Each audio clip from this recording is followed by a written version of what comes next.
बुद्धं शरणं गच्छामि, धम्मं शरणं गच्छामि, संघं शरणं गच्छामि।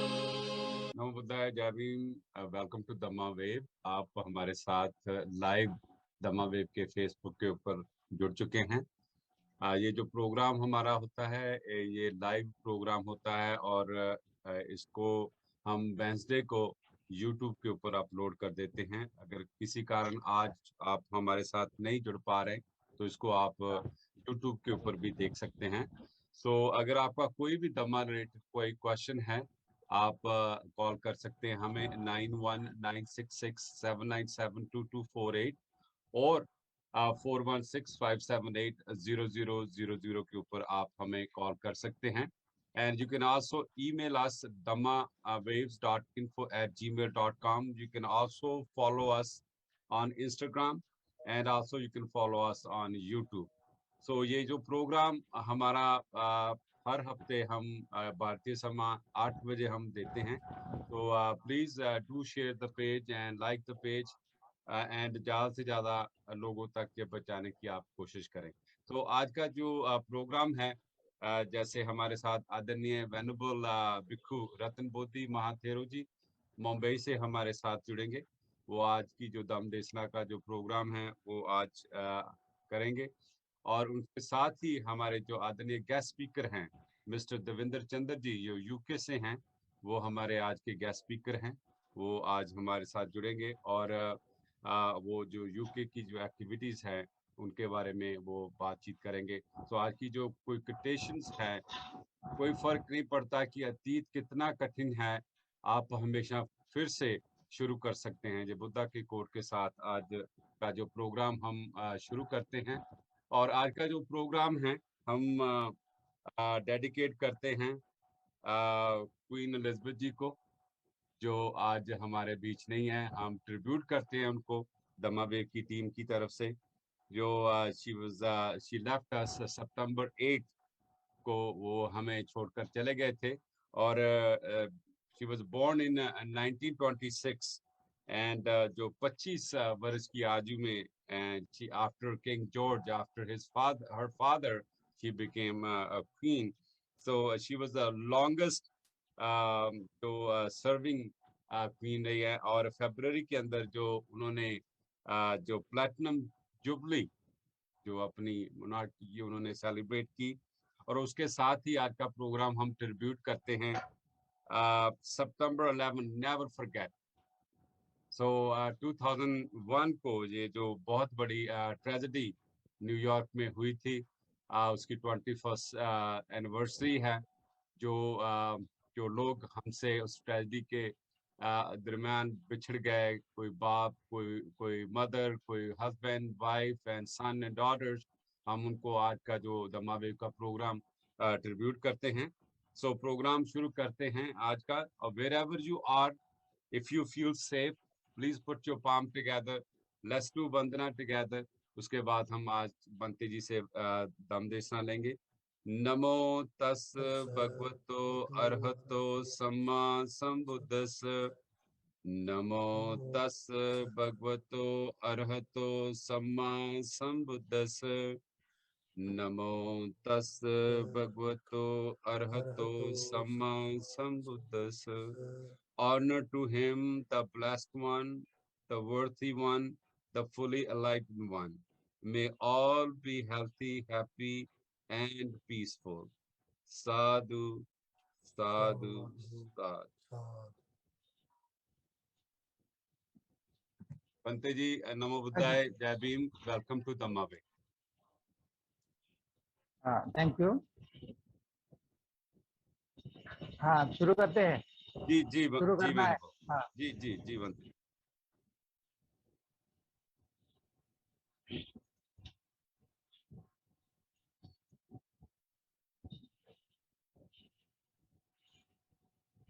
सुखो बुद्धानुपादो सुखा सद्धम्म देशना सुखा सम्यग् शासनम्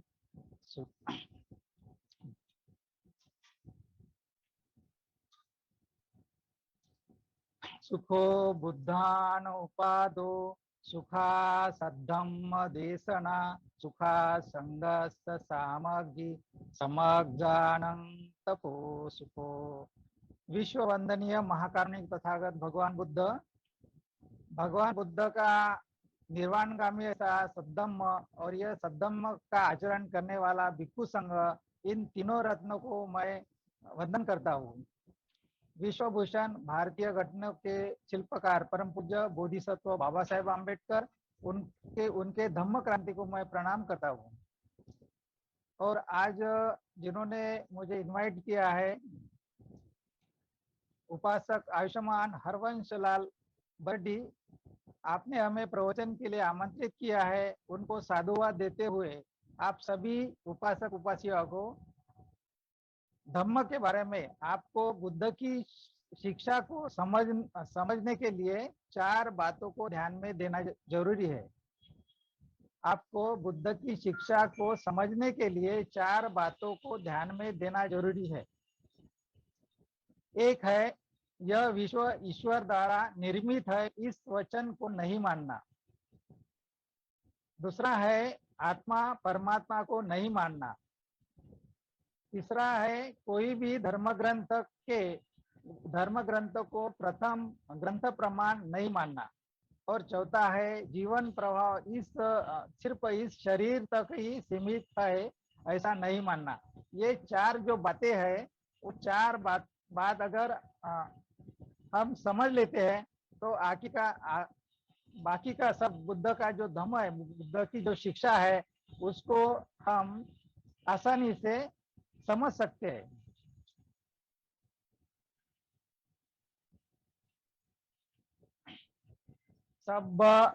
सब पाप सकरणं कुशल स उपसंपदा सचेत परियोदपणं एकं बुद्धान शासनम।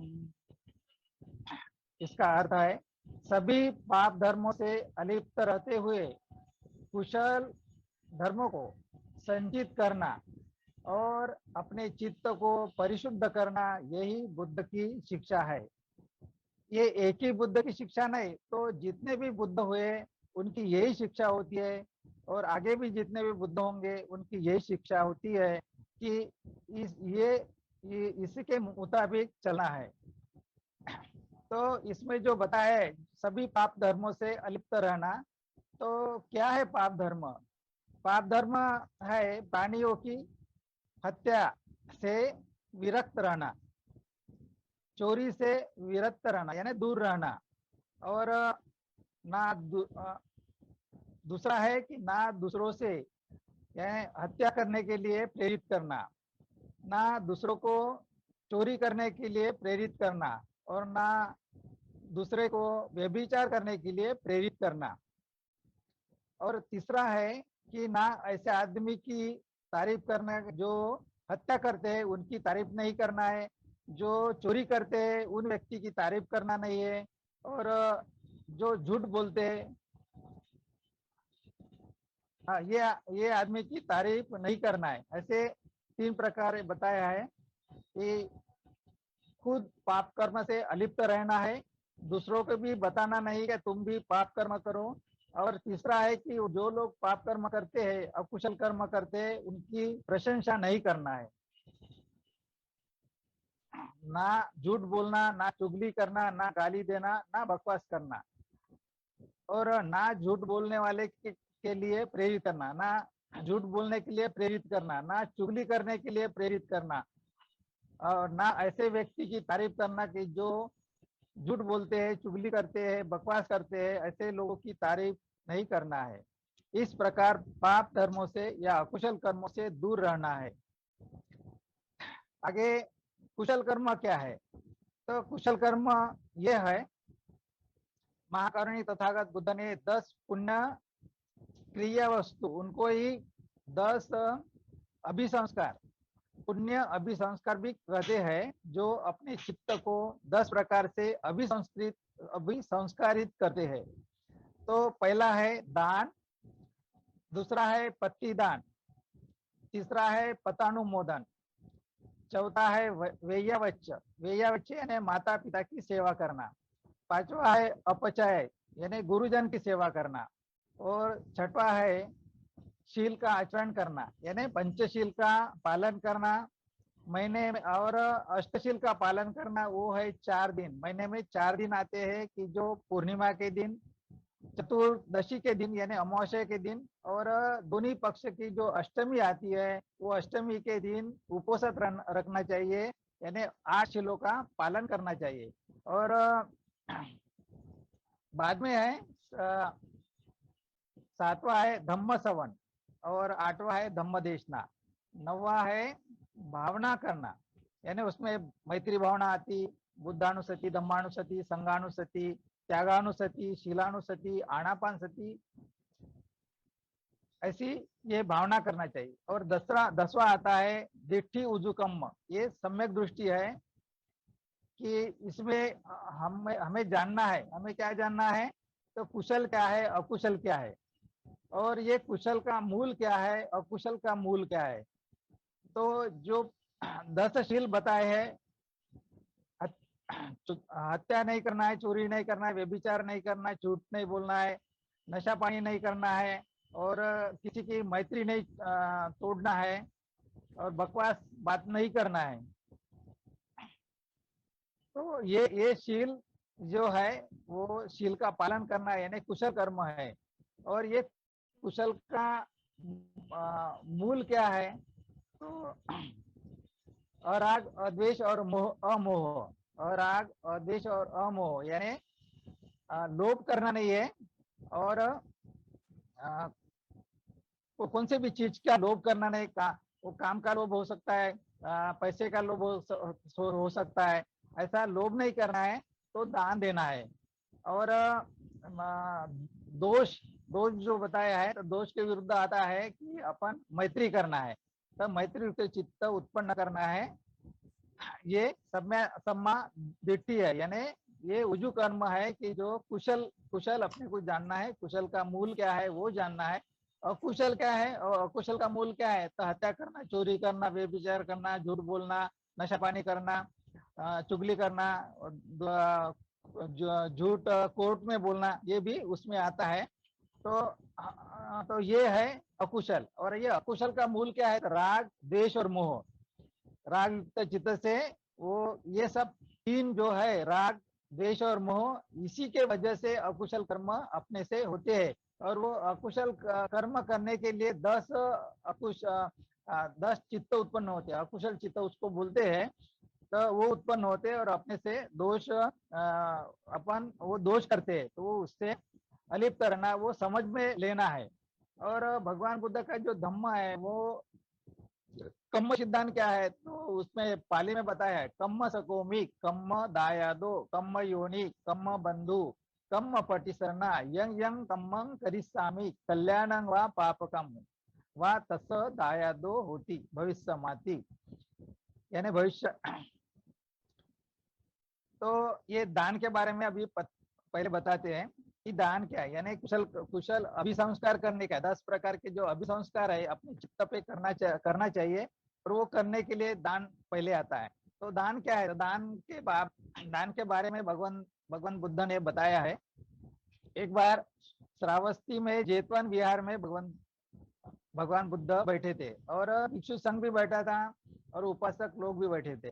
तब एक उपासक आके पूछता है भगवान बुद्ध को कि आप हरदम कुशल कर्म करने का, दान करने का ऐसा जो बताते हैं, तो वो उसका फल क्या होता है, वो कैसा फल प्राप्त करना चाहिए। इसलिए उन्होंने प्रश्न किया कि कैसा करना चाहिए। तब भगवंत बुद्ध बोलते हैं कि ये दान का जो महत्व है उनके बारे में बताते। तो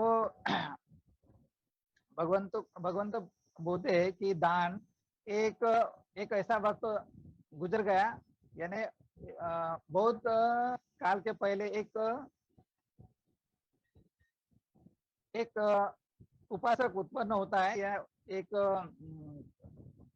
ब्राह्मण कुल में, यानी जो पारमी पूर्ण की है ना भगवंत ने, यानी सिद्धार्थ ने, तो वो पारमी करते हुए वेलाम नाम का एक ब्राह्मण उत्पन्न होता है। और वो अपने जीवन काल में पूरी संपत्ति वो दान करता है।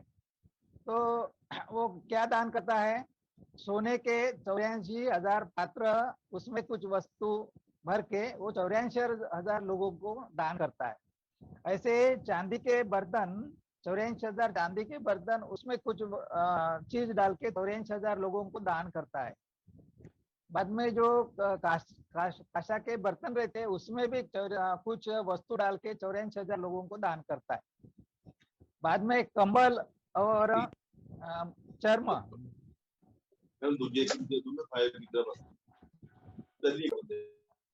जी हेलो, आवाज आ रहा है ना आपको? जी बनते जी, जी हाँ, जी हाँ, प्लीज कंटिन्यू। चालू रखने का ना।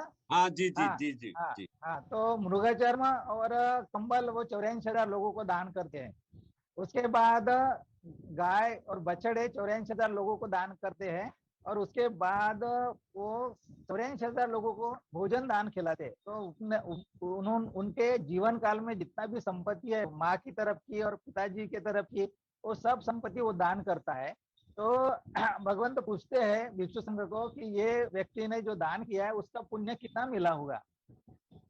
तब भिक्षु बोलते हैं कि बहुत सारा पुण्य मिला होगा, कि उसका गिनती नहीं कर सकते, इतना पुण्य मिला होगा। तो भगवंत बोलते हैं कि वो जो बेलाम ब्राह्मण ने जो दान करके जो पुण्य प्राप्त किया है, वो जो पुण्य है, तो जब कोई भी बोधिसत्व अपनी पारमी 30 पारमी, 10 पारमी, 10 उपपारमी यानी 10 परमार्थ पारमी वो पूर्ण करते हुए जब बुद्धत्व प्राप्त करते हैं और भिक्षु संघ बनाते हैं, धम्म धम्म बताने के बाद भिक्षु जो तैयार होते हैं, वो भिक्षु संघ में 4 जोड़ी होती है, यानी 8 पुद्गल। वो बोले भगवंत बताते हैं कि ये जो सोतापन्न है वो मार्गस्थ और फलस्थ, दूसरा है सकतागामी मार्गस्थ और फलस्थ, तीसरा है अनागामी मार्गस्थ और फलस्थ, चौथा है अरहंत मार्गस्थ और फलस्थ। ऐसे जो 8 पुद्गल है उसमें का पहला पुद्गल जो है जो सोतापन्न मार्गस्थ है, यानी अभी सोतापन्न बना नहीं है, उस व्यक्ति को, उस भिक्षु को एक बार अगर भोजन देते हैं कोई भी व्यक्ति, तो ये जो वेलाम नाम का जो ब्राह्मण ने जो अपनी संपत्ति देके जो पुण्य कमाया है उससे ज्यादा पुण्य उसको अर्जित होता है। जो सोतापन्न मार्गस्थ व्यक्ति को जो दान करता है, एक बार का भोजन देता है, तो उससे भी ज्यादा संपत्ति उसको प्राप्त होती है, ऐसा भगवंत ने कहा। और फिर बाद में उन्होंने कहा कि फिर सोतापन्न के सोतापन्न जो होता है उससे उससे एक बार का भोजन देने से उससे भी ज्यादा पुण्य मिलता है, ऐसा अरंत तक बताते हैं। और फिर वो उपासक पूछते हैं कि अरंत के बाद यानी एक बार का भोजन या कम खर्चे का भोजन कुछ देते हैं तो ज्यादा पुण्य, उससे भी अरंत से ज्यादा पुण्य कैसा मिलेगा? तो भगवंत बोलते हैं कि वो जो 25 बुद्ध को दान देता है, एक बार का भोजन देता है, तो उससे ज्यादा पुण्य मिलता है। फिर बाद में बताते हैं कि जो सम्यक संबुद्ध को दान करता है, एक बार का भोजन करता है, वो उससे भी ज्यादा पुण्य मिलता है। और जो भिक्षु संघ के साथ, मुझे बुद्ध के साथ भिक्षु संघ को भी आमंत्रित करते हैं, उससे ज्यादा पुण्य मिलता है एक बार का भोजन देने से। तो भगवंत बोलते हैं कि जो अरंत को दान करते हैं उसका जो एक बार का भोजन का पुण्य है वो उसको दुख मुक्त तक, यानी संसार से मुक्त, दुख से मुक्त, तो अरहंत पद के प्राप्त करने तक वो पुण्य संग्रहित रहता है। वो पुण्य उसको एक बार का भोजन देने से वो अरहंत तक जा सकता है, तो वो दुख मुक्त हो सकता है। ये संसार चक्र है उससे मुक्त हो सकता है, दुख से मुक्त होता है, वहां तक वो उसका पुण्य फलदायी होता है, उसको प्राप्त होता है, ऐसा भगवंत बताते हैं। तो ये दान हो गया। अभी दूसरा अभिसंस्कार में पत्ती दान, ये जो दान है, दान से जो अपने को पुण्य मिलता है वो दूसरे सत्व को दे सकते हैं, उसको पत्ती दान कहते हैं। जो उत्सर्ग करते हैं या जो पुण्य है अपने चित्त से, जैसे अपन मैत्री देते हैं वैसे ये पुण्य अपन दूसरे सत्व को दे सकते हैं, तो उसको पत्ती दान बोलते हैं। नंतर उसके बाद है कि पत्तानुमोदन। पत्तानुमोदन क्या है कि जब एक गृहस्थ भिक्षु को दान करते हैं तब कोई व्यक्ति के पास कुछ देने के लिए नहीं होता है, और वो जो हाथ जोड़ते हैं तो भी उनको वो पुण्य की राशि प्राप्त होती है। वो अनुमोदन का पुण्य है। तो अनुमोदन के पुण्य के बारे में उसको दान में भाग देना भी बोलते हैं। तो उसकी भी एक कथा यानी स्टोरी है छोटी, मैं बताता हूँ कि भगवंत श्रावस्ती में थे, और जब उपासक लोग यानी 500 भिक्षु का संघ था, और सब भिक्षु को और भगवान बुद्ध को आमंत्रित किए, और वो आमंत्रित एक व्यक्ति ने नहीं किया, तो सभी यानी श्रेष्ठी लोग है, राजा लोग है, ये सब लोग आए थे और सब लोगों ने आमंत्रित किया। और वो एक शब्द बोलते हैं कि अभी भिक्षु संघ खाने के यानी भोजन के लिए बैठा है, तो उनके लिए भात लाओ, सूप लाओ, मिष्टान्न लाओ, या जैसे मीठा मीठा फल है क्या, मीठी चीज है वो लाओ, ऐसे जो शब्द करते। तो एक गरीब आदमी रहता है कि जो रोज का कमाता था और रोज अपना घर चलाता था। ऐसे व्यक्ति के चित्त में आया कि मैं भी भगवान के लिए कुछ दूं, कि जिसके वजह से मुझे बहुत सारा पुण्य मिलेगा, मुझे निर्वाण तक या मुझे दुख मुक्ति तक वो साथ देगा। इसलिए वो सोचता है कि वो सोचने के बाद घर जाता है, एक दिन का किसी के पास काम करता है, और वो जो संपत्ति आती है, जो पैसा आता है, उससे वो सामान खरीद के बिहार में और यूपी में मालपुआ बनाते हैं। तो मालपुआ तब वो उन्होंने मालपुआ बनाया, वो साहित्य घर में लाया, उसका झाड़ के जो पत्ते रहते हैं वो पत्ते में उसको पकाया, और सुबह जब भिक्षु संघ बैठे रहेंगे तब मैं दूंगा करके वो लेके आया। और वो जो बड़ा एक श्रेष्ठी था जो आवाज करता था, उसके बगल में जाके बैठ गया। और उसके बाद वो श्रेष्ठी ने सबको आमंत्रित किया और बताया कि अभी बुद्ध भगवान और भिक्षु संघ खाने के लिए यानी भोजन के लिए बैठे हैं, तो उनके लिए ये लाओ, ऐसी चीज लाओ, और उनके पात्र में पहले पात्र धो, उसके बाद फिर उनको हाथ पोंछने के लिए कपड़ा दो, उसके बाद फिर भोजन लाओ। तब ये जो साइड में बैठा रहता है, वो अपने पात्र उठाता है और भगवान बुद्ध के पास जाके अपना पूरा मालपुआ जो बनाया है वो सब भगवान बुद्ध के पात्र में डाल देते हैं। और भगवान बुद्ध भी दूसरे कोई भी श्रेष्ठी का कुछ भी यानी रोटी चावल दाल कुछ भी नहीं लेते, और खाली मालपुआ ही खाते हैं। मालपुआ से वो तृप्त होते हैं। तो ये सब श्रेष्ठी उस गरीब आदमी को बोलते हैं कि भाई आपने जो कुछ पुण्य कमाया, यानी जो आपने पूरी यानी एक दिन में जो कमाते सब तो आपने दान कर दिया, तो इसलिए आपके दान का खूब महत्व है। तो ये इसमें हमें कुछ भाग दे दो, यानी जो आपने पुण्य किया उसमें हमें भाग चाहिए। ऐसा वो राजा भी बोलता है, वो श्रेष्ठी भी बोलता है, ऐसे बहुत सारे लोग बोलते हैं। और बाद में जो दरबान रहता है, वो जो किला रहता है, किला का जो गेट रहता है, वो गेट रहता है उसका दरबान, वो भी बोलता है कि मुझे भी आपके पुण्य में भाग चाहिए। तब वो व्यक्ति बोलता है कि मुझे कुछ इसके बारे में मालूम नहीं, लेकिन मैं भगवान को पूछ के आपको बताता हूँ।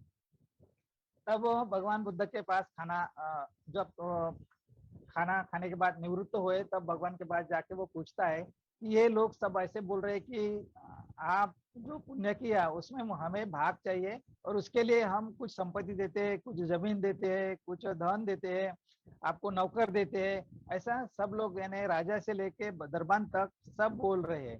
तो भगवान तब बोलते हैं कि वो कि आप उनको बुलाओ और आप उनको बोलो कि ये मेरे जो पुण्य किया है उन पुण्य में भाग हम देते हैं, उनको सबको बुलाओ, हम अनुमोदन करते हैं। ऐसा भगवान जब बोलते हैं तब वो जाता है राजा को और श्रेष्ठी को और बाकी दरबान तक सब लोगों को बुला के लाते हैं। वो वहाँ भगवान बुद्ध के पास बैठते हैं और भगवान बुद्ध उनका अनुमोदन करते हैं। तब ये जो पुण्य है, पुण्य का भाग देना या अनुमोदन का भाग देना, ऐसा इसको बोलते हैं, इसको पत्तानुमोदन बोलते हैं। तो ये सब जो जिन्होंने राजा ने और श्रेष्ठी लोगों ने दरबान तक जो जो व्यक्ति ने ऐसा बोला कि हमको भाग चाहिए और भाग जब मिला तो वो दूसरे दिन उनको सब संपत्ति देते हैं, जमीन देते हैं, घर बनाने के लिए पैसा भी देते हैं, नौकर चाकर देते हैं, ऐसा सब संपत्ति उसको भी एक भगवान बुद्ध को दान देने से उनको ये संपत्ति भी मिलती है। और ये भगवान बुद्ध को जो एक बार का भोजन देते हैं, तो ये पुण्य उसको निर्वाण तक वो मिलते रहता है, वो तक खत्म नहीं होता जब तक उसको ये संसार चक्र से मुक्त नहीं होता, जब तक वो अनंत नहीं होता तब तक ये पुण्य उसको साथ में रहता है, वो वहां तक उनको लेके जाता है। ऐसा ये पुण्य का महत्व है, भगवान बुद्ध ने ऐसे कहा है। तो दान के बारे में बताया है, दान पत्ती दान और पत्तानुमोदन। वेयावच्च है माता पिता की सेवा करना। तो माता पिता की सेवा करना भी बहुत पुण्य का काम है, कि जो भगवान बुद्ध बोलते हैं कि माता पिता के उपकार अपन कभी भी फेड नहीं सकते, कभी अपन उसकी पूर्ति नहीं कर सकते कि माता हमने ये काम किया माता पिता के लिए, तो माता पिता का जो उपकार है वो हम उससे निवृत्त हुए, ऐसा नहीं होता है। तो भगवान बुद्ध कहते हैं कि कब माता पिता के ऋण से मुक्त हो सकता है आदमी।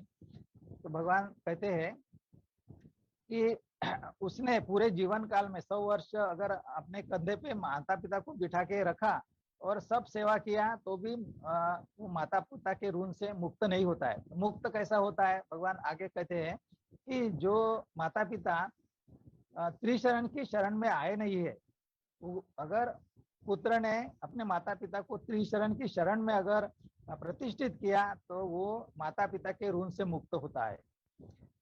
बाद में बताते हैं कि माता पिता अगर त्रिशरण की शरण में लिया है और पंचशील का पालन नहीं करते, तो पंचशील का अगर पालन करने के लिए उनका पुत्र माता पिता को कहता है और वो पंचशील में प्रतिष्ठित होते हैं, तो माता पिता का ऋण से वो मुक्त होता है। आगे भगवान बताते हैं कि वो त्रिशरण की शरण में गया है, पंचशील का पालन करता है, तो उन्होंने अष्टशील में प्रतिष्ठित करना चाहिए। जो महीने में 4 दिन है, जब अष्टशील धारण करना होता, उपवास करना होता, उसमें अगर माता पिता को प्रतिष्ठित करते तो माता पिता के ऋण से वो मुक्त होता है, ऐसा भगवंत कहते हैं। तो ये जो अष्टशील है, यानी अष्टशील लेने का भगवान बुद्ध ने बताया है। तो माता पिता की सेवा करना, ऐसी सेवा करना कि जिससे अपन माता पिता के ऋण से मुक्त हो सकते। बाद में कहा है गुरुजन की सेवा करना। गुरुजन की सेवा यानी जो आपको धम्म बताते हैं या धम्म कहते हैं, धम्म में प्रतिष्ठित करते हैं कि और निर्वाण का मार्ग बताते हैं कि निर्वाण तक जा सकता है आदमी, ये धम्म पालन करके निर्वाण तक जा सकता है। तो ऐसे धम्म जब धारण करता है, तो ऐसे गुरु धम्म जो बताते हैं, ऐसे गुरु की सेवा करना। उसका जैसे सुपटिपन्नो भगवतो सावक संघो, उसमें बताया सुपटिपन्नो भगवतो सावक संघो, उजुपटिपन्नो भगवतो सावक संघो, न्यायपटिपन्नो भगवतो सावक संघो, सामीचिपटिपन्नो भगवतो सावक संघो, यदिदं चत्तारि पुरुषयुगानि अट्ठपुरुष पुग्गला एष भगवतो सावक संघो, आहुनेयो पाहुनेयो दक्षिणेयो अंजलि करणेयो अनुत्तरम पुण्यं केतं लोकसाति। ये जो भिक्षु संघ है वो पुण्य का क्षेत्र है, यानी पुण्य जैसे खेत में कुछ बोया तो उसका 100 गुना ज्यादा मिल सकता है, 50 गुना ज्यादा मिल सकता है, 80 गुना ज्यादा वो गेहूं की उत्पत्ति है या जो भी है अपन खेत में डालते हैं वो मिलता है। ऐसा ये पुण्य का क्षेत्र है कि जो भिक्षु संघ में जो दान करता है उसको वो पुण्य अर्जित होता है। तो वो 100 के बराबर नहीं, तो वो निर्वाण तक जाने तक का वो पुण्य मिल सकता है। तो ऐसे जो गुरु है तो उनको अंजलिबद्ध नमस्कार करना चाहिए, बुलाना चाहिए, आहुने यो पाहुने हो, ऐसा करना चाहिए, ऐसा भगवंत कहते हैं। तो वो है गुरुजन की सेवा। अभी शील है, शील का आचरण करना है, तो भगवंत ने बताया पंचशील हरदम, यानी जीवन तक अपने को पंचशील का पालन करना है। हत्या नहीं करना है, चोरी नहीं करना है, व्यभिचार नहीं करना है, झूठ नहीं बोलना है, नशा पानी नहीं करना है। ये तो पंचशील जीवन भर जीवन काल के लिए है। उसके बाद महीने में 4 दिन है कि जो अष्टशील उपवास धारण करना पड़ता है। तो उपवास धारण कैसा किया जाता है उसके बारे में भगवंत बोलते हैं, विशाखा को बोलते हैं। विशाखा जब एक बार श्रावस्ती में जेतवन अनाथ पिंड का जो जेतवन है उसमें वहां आई थी, और उन्होंने भगवान बुद्ध को पूछा था कि मैंने आज उपवास रखा है, 8 शील का पालन मैं करूंगी। तो भगवंत बताते हैं कि विशाखा, तुझे मालूम है क्या कि 8 शील कैसे पालन करना चाहिए? तो वो बोलती है कि नहीं भगवंत, आप तो धम्म के उपज स्थान है, यानी वो आप बताने वाले हैं, तो आप जैसे बताएंगे ऐसे ही मैं ग्रहण करूंगी, ऐसा विशाखा ने कहा। तब भगवंत बोलते हैं कि 3 प्रकार के उपोषित होते हैं। एक गोपालक उपोषित, दूसरा है निघंटीनाथ पुत्र का उपोषित और तीसरा है आर्य उपोषित। तो गोपालक उपोषित क्या है? तो गोपालक उपोषित ऐसा है कि जो 8 शील ग्रहण करते हैं और वो सोचते हैं कि मैं ये भोजन पकाऊंगी और खाऊंगी, क्या मैं ऐसा घर में बताऊंगा कि ये करो, और ये भोजन करने के बाद मैं दूसरे दिन जब छोड़ूंगा तो ये भोजन प्राप्त करूंगा, ये जो खाऊंगा, ऐसा अगर सोचता है, भोजन के बारे में सोचता है, तो वो गोपालक उपोषित होता है। जैसे गोपालक अपने गैया को चराने के लिए जंगल में लेके जाता है, एक जगह कुरन वो जानवर को छोड़ देता है और एक जगह पानी पिलाता है। उसके बाद जब गांव में लेके आता है तो सब जो गया है वो अपने अपने मालिक के घर जाती है। तब वो ये सोचता है कि मैं आज मेरे सब जानवर को ये इस जगह पे घास चराया है और इस जगह पानी पिलाया है, लेकिन ये घास सब खराब हो गया है, कल मैं उस जगह पे नहीं चरा सकता, तो दूसरी जगह मैं चराऊंगा, दूसरी जगह पानी पिलाऊंगा, ऐसा सोचता है। इसलिए भगवंत बोलते हैं कि ये गोपालक उपोषित होता है, इससे ज्यादा पुण्य अर्जित नहीं होता है। दूसरा उपोषित है कि निघंटीनाथ पुत्र का उपोषित, जो महावीर अपने शिष्य को बताते थे कि आओ आज उपवास धारण करो, 8 शील का पालन करो, और ये 1 योजन तक जो भी जानवर है, जो भी पक्षी है, जो भी जीव है, उसको डंडे से नहीं मारूंगा, उसकी हत्या नहीं करूंगा, उसका रक्षण करूंगा, ऐसा जो सोचते हैं, तो वो गोपालक उपोषित उसको कहते हैं। भगवंत आगे बोलते हैं कि आर्य उपोषित कैसा होता है? तो आर्य उपोषित कैसा धारण करने का कि वो त्रिशरण की शरण में जाना है, उसके बाद 8 शील का पालन करना है, हत्या नहीं करना है, चोरी नहीं करना है, तीसरा शील बदल के वो ब्रह्मचर्य का शील पालन करना है, झूठ नहीं बोलना है, नशा पानी नहीं करना है, विकाल भोजन यानी 12 के बाद जो भी आपका टाइम है खाने का, 12 के आसपास या 12:30 तक खाते हैं, जो भी है टाइम, वो 12 के बाद खाना खाने का, उसके बाद खाना नहीं खाने का, शाम को कुछ खाने का नहीं, और दूसरे दिन उपवास छोड़ने का, ऐसा विकाल भोजन है। बाद में नाच गाना तमाशा, ये 2 शील एक जगह आते हैं। 7वां शील है कि पुरुष लोग उस जमाने में नाच गाना तमाशा देखने के लिए जाते थे, तो उससे अलिप्त रहना है, और स्त्रियां जो है अपने को सुशोभित करती है, अपने को सौंदर्य प्रसाधन यूज करती है, सोना चांदी के गहने यूज करती है, तो वो उससे विरक्त रहना है, एक दिन के लिए विरक्त रहना है और सफेद वस्त्र में रहना है। 8वां शील है कि उच्च सेना महासेना।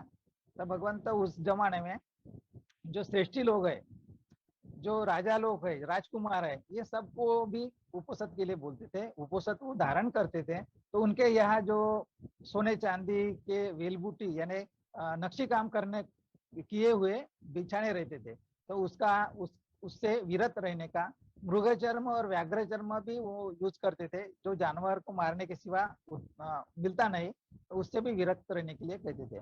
तो ऐसा करके 8 शीलों का पालन करना है, और वो एक दिन के लिए मैत्री भावना करना है, मैत्री युक्त चित्त उत्पन्न करना है अपने खुद।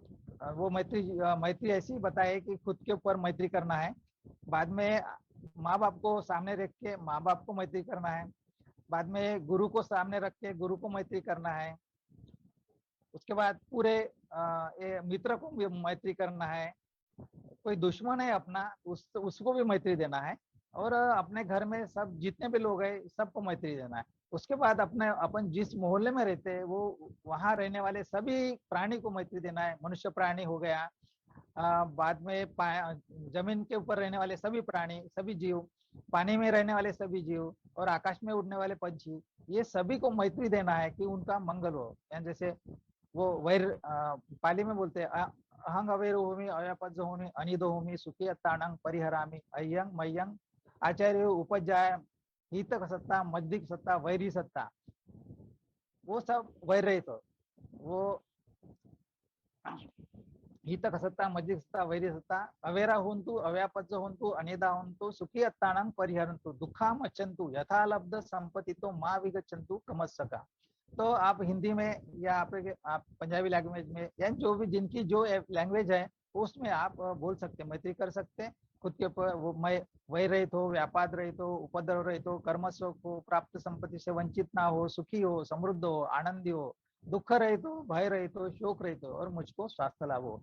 ऐसा करके 15 मिनट तक अपन खुद के ऊपर मैत्री करना है। उसके बाद फिर माता पिता को मैत्री देना है, मित्र को मैत्री देना है, गुरुजन को मैत्री देना है और सभी सत्वों को मैत्री देना है। और बाद में 10 दिशा यानी पूर्व दिशा, पश्चिम, उत्तर और दक्षिण दिशा, उसकी ऊपर दिशा और नीचे की दिशा, ऊपर की दिशा, ऐसा करके चित्त को पूरा पृथ्वी को व्याप्त करना है। पूरे पृथ्वी के ऊपर जितने भी सत्व है, जितने भी मनुष्य प्राणी है, जितने भी पानी में रहने वाले जानवर है या पानी में रहने वाले प्राणी है, जमीन के ऊपर रहने वाले प्राणी है और उड़ने वाले पंछी है, वो सभी को मैत्री देना है। गर्भस्थ प्राणी जो जितने भी है, यानी पूरे विश्व में जितने भी गर्भस्थ आई के माँ के गर्भ में है उनको मैत्री देना है। अंडे में जो प्राणी है उनको भी मैत्री देना है। ऐसा करके सब प्राणी को मैत्री देना है। सबका मंगल होने के लिए मैत्री करना है। तो ये जो मंगल मैत्री जो करता है तो उसके 11 गुण भगवंत ने बताए हैं। ये 11 प्रकार के लाभ होते हैं और 11 प्रकार के लाभ, और उसका जो पुण्य है वो अचिंतनीय है कि जो नाप नहीं सकते। ऐसा अचिंतनीय पुण्य हम जो व्यक्ति करता है उनको प्राप्त होता है। तो 11 गुण कौन से है कि 11 लाभ कौन से? तो वो सुख से सोता है, सुख से उठता है, उसको देवता रक्षण करते, उनका विष यानी पॉइजन से मृत्यु नहीं होती है, पानी से मृत्यु नहीं होती है, अग्नि से मृत्यु नहीं होती है, शस्त्र से मृत्यु नहीं होती है। ऐसे उसका संरक्षण होता है और जो जहां भी जाता है उसको मित्र लोग मिलते हैं, उनका व्यापार ठीक से चलता है, जो भी है उनको कोई भी बाधा नहीं आती और वो सुख से रहता है। और लास्ट में भगवान बताया है कि ये जो पूरा जीवन काल जाने के बाद, मृत्यु के बाद वो ध्यान की भूमि ब्रह्मलोक में भी उत्पन्न होता है। ऐसा भगवान बताया है कि ये ऐसे 11 गुण भगवान बुद्ध ने मैत्री के और उपनिषद के बताए हैं। तो ऐसा अगर करते हैं तो एक दिन का इतना पुण्य मिलता है। तो महीने में 4 दिन है, वर्ष एक साल में 48 दिन होते हैं। तो ऐसा अपन जीवन काल में एक साल तक अगर उपनिषद किया तो भी बहुत सारा पुण्य अर्जित होता है कि जो हम लोगों को जो करता है उनको निर्वाण तक वो साथ देता है कि निर्वाण तक वो लेके जा सकता है। ऐसा पुण्य हमको मिलता है। तो ये सब अभिसंस्कार है कि जो हम हमारे चित्त पे हमको करना है। धम्म श्रवण जहां भी बुद्ध देशना करते, भिक्षु संघ देशना करते, वहां धम्म का उपदेश सुनना है और वो जीवन में उतारना है, हमें जीवन में उतारना है। और वो हमारे मित्र को, मैत्रीन को या कोई भी बाजू में रहता है जो लोग हैं उनको भी बताना है। तो वो धम्म श्रवण और धम्म देशना होती। भावना में बताया है, भगवान बुद्ध ने बताया मैत्री भावना का अभी हमने बताया। उसके बाद भावना ये भी करनी, 10 भावना भी बताया, बुद्धानुसति, धम्मानुसति, संघानुसति, त्यागानुसति, शीलानुसति और आनापानसति। ऐसी 6 भावना भी बताई है कि जो हमें उपासक लोगों को करना है। कि बुद्धानुसति जैसे अपन बुद्ध वंदना करते हो, इति पिसो भगवान सम्मा संबुद्धो विद्याचरण संपन्नो सुगतो लोकविदु अणुत्तरो पुरी सदम्म सारथी सत्ता देव मनुस्थानं बुद्धो भगवती। ये जब हम करते हैं, बुद्ध वंदना करते, तब हमारे चित्त में राग उत्पन्न नहीं होता है, द्वेष उत्पन्न नहीं होता है और मोह उत्पन्न नहीं होता है। इससे हम विरत रहते हैं, हमको खनिक समाधि का लाभ मिलता है। वैसे ही धम्म वंदना करते हुए, संघ वंदना करते हुए हमारे चित्त में कोई भी विकार उत्पन्न नहीं होते और राग उत्पन्न नहीं होता है, देश उत्पन्न नहीं होता है, मोह उत्पन्न नहीं होता है और हमको क्षणिक समाधि का लाभ मिलता है। ऐसा बुद्धानुसति करते हुए, धम्मानुसति करते हुए, संघानुसति करते हुए हमको लाभ मिलता है। तो ये दिन में एक बार किया तो भी अच्छा है, ऐसा भगवंत कहते हैं। बाद में त्यागानुसति म्हणजे जब जब हम दान देते तो दान देने वाले व्यक्ति उसको पात्र बोलते हैं कि कौन से व्यक्ति को और कब देना चाहिए, तो उसके बारे में, दान के बारे में शुरू में मैंने बताया है। तो उसको त्याग बोलते हैं। और शील है कि शील हमको शील पालन करना है, पंचशील का पालन करना है, उसमें टूटना नहीं चाहिए, शील टूटना नहीं चाहिए, उसकी अनुस्मृति करना है, वो भावना ही है। उसके बाद आनापानसति करना है कि जो हमें आनापानसति करने से हमको इतना धम्म का लाभ होता है कि हम प्रथम ध्यान की उत्पत्ति कर सकते, प्रथम ध्यान प्राप्त कर सकते, द्वितीय ध्यान प्राप्त कर सकते, तृतीय ध्यान प्राप्त कर सकते, चतुर्थ ध्यान प्राप्त कर सकते। ये आनापानसति का अभ्यास भगवंत ने बताया है कि आनापानसति का जो अभ्यास है वो करने से हमें बहुत लाभ मिलता है, जो हमें निर्वाणगामी और अभिज्ञा तक हमको लेके जा सकते। उसकी परियत्य में हम आपको सुनाते हैं। पाली में क्या वर्ड दिए हैं वो हम थोड़ा सा आपको बताएंगे। जी बनते जी। हाँ जी जी जी, हाँ, पाली के जो परियत्ति, पाली को बोलते हैं कि परियत्ति, पटिपत्ति और पटिवेदन। ये भगवान बुद्ध ने 3 बात बताई है कि परियत्ति यानी जो पाली का साहित्य है, जो भगवान बुद्ध का जो वचन है, वो वचन सुनना या उसको याद करना यानी परियत्ति, और पटिपत्ति बोले तो उसका आचरण करना यानी पटिपत्ति, और पटिवेदन बोले तो ध्यान का जो अभ्यास है उसको पटिवेदन बोलते हैं कि जो अपन काया से जान सकते।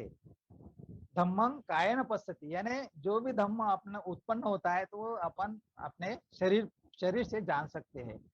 वो अपनी खुद की अनुभूति होती है कि जो करने से हमें वो मिलती है, वो दूसरे ने कितने भी बताया तो भी उसका अनुभव नहीं होता है। तो जब तक अपन अपने काया से नहीं जानते तब तक हमें अनुभव नहीं होता है।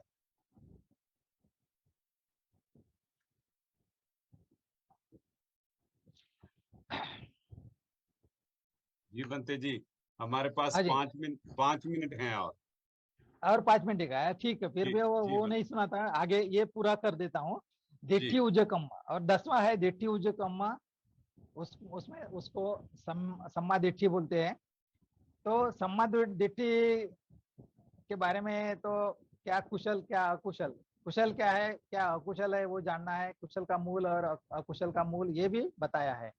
तो कम्म सकोमी, कम्म दायादो, कम्म योनि, कम्म बंधु, कम्म पटिसरणो, यंग यंग कम्मं करिष्यामि कल्याणं व पापं तस्य दायादो होती भविष्यति। ये जो पाली का स्टांजा है, ये भगवान बुद्ध ने पाली में कहा है। तो कम्म सकुमी यानी सब प्राणी कम्म करने वाले हैं, कम्म पे उनका सब चलता है। तो कम्म दायादो जो कम्म करता है तो उसका दाया देने उसका उत्तराधिकारी होता है। जो कम्म कुशल करता है तो कुशल का वो अधिकारी होता है, और अकुशल करता है उसका भी अधिकारी वो होता है। कम्म योनि भगवान बुद्ध ने बताया, 4 कम्म योनि बताया है कि जो अंडज है, जरायुज है, स्वयंसेदज है और औपपादिक है। ऐसी 4 योनि बताई है कि जो कर्म के अनुसार वहां वहां सत्व उत्पन्न होता है। तो कम्म बंधु ऐसा बताया है कि एक घर में अगर चार उसको लड़के हैं, 2 लड़के अगर दूसरे देश में कमाई करने के जाते हैं, जब वो वापस आते हैं तो उसके जो बंधु है, जिसके ब्रदर है, वो उसका स्वागत करते हैं, उनका आवभगत करते हैं उनको खाना पीना देते, रहने की व्यवस्था करते, ये सब उनका सत्कार करते। तो ऐसा ही जो कर्म, कुशल कर्म अगर करता है तो वो कुशल कर्म से वो जो ये शरीर छोड़ने के बाद जहाँ भी उत्पन्न होता है, जहाँ प्रतिसंधि लेता है, वहाँ उसका स्वागत वो कर्म कर्म कर्म करता है, इसीलिए उसका स्वागत होता है, ऐसा भगवान कहते हैं।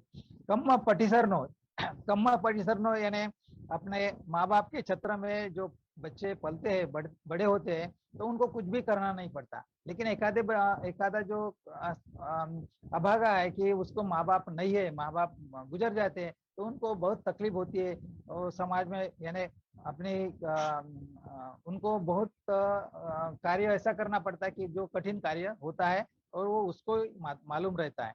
तो इसलिए कम्म पटिसरना ये कहा है कि बुद्ध की शरण में अपन जाते हैं तो अपन बुद्ध की शरण में जाते हैं, वो पटिसरण है। बुद्ध के शरण में जाना, धम्म के शरण जाना, संघ के शरण जाना, यानी उसके पटिशरण में अपन छत्र छाया में रहते हैं, तब सुख ही सुख मिलता है, अपने को दुख का पता नहीं लगता है, क्या दुख हमें नहीं भोगना पड़ता है, तो सुख ही सुख प्राप्त होता है।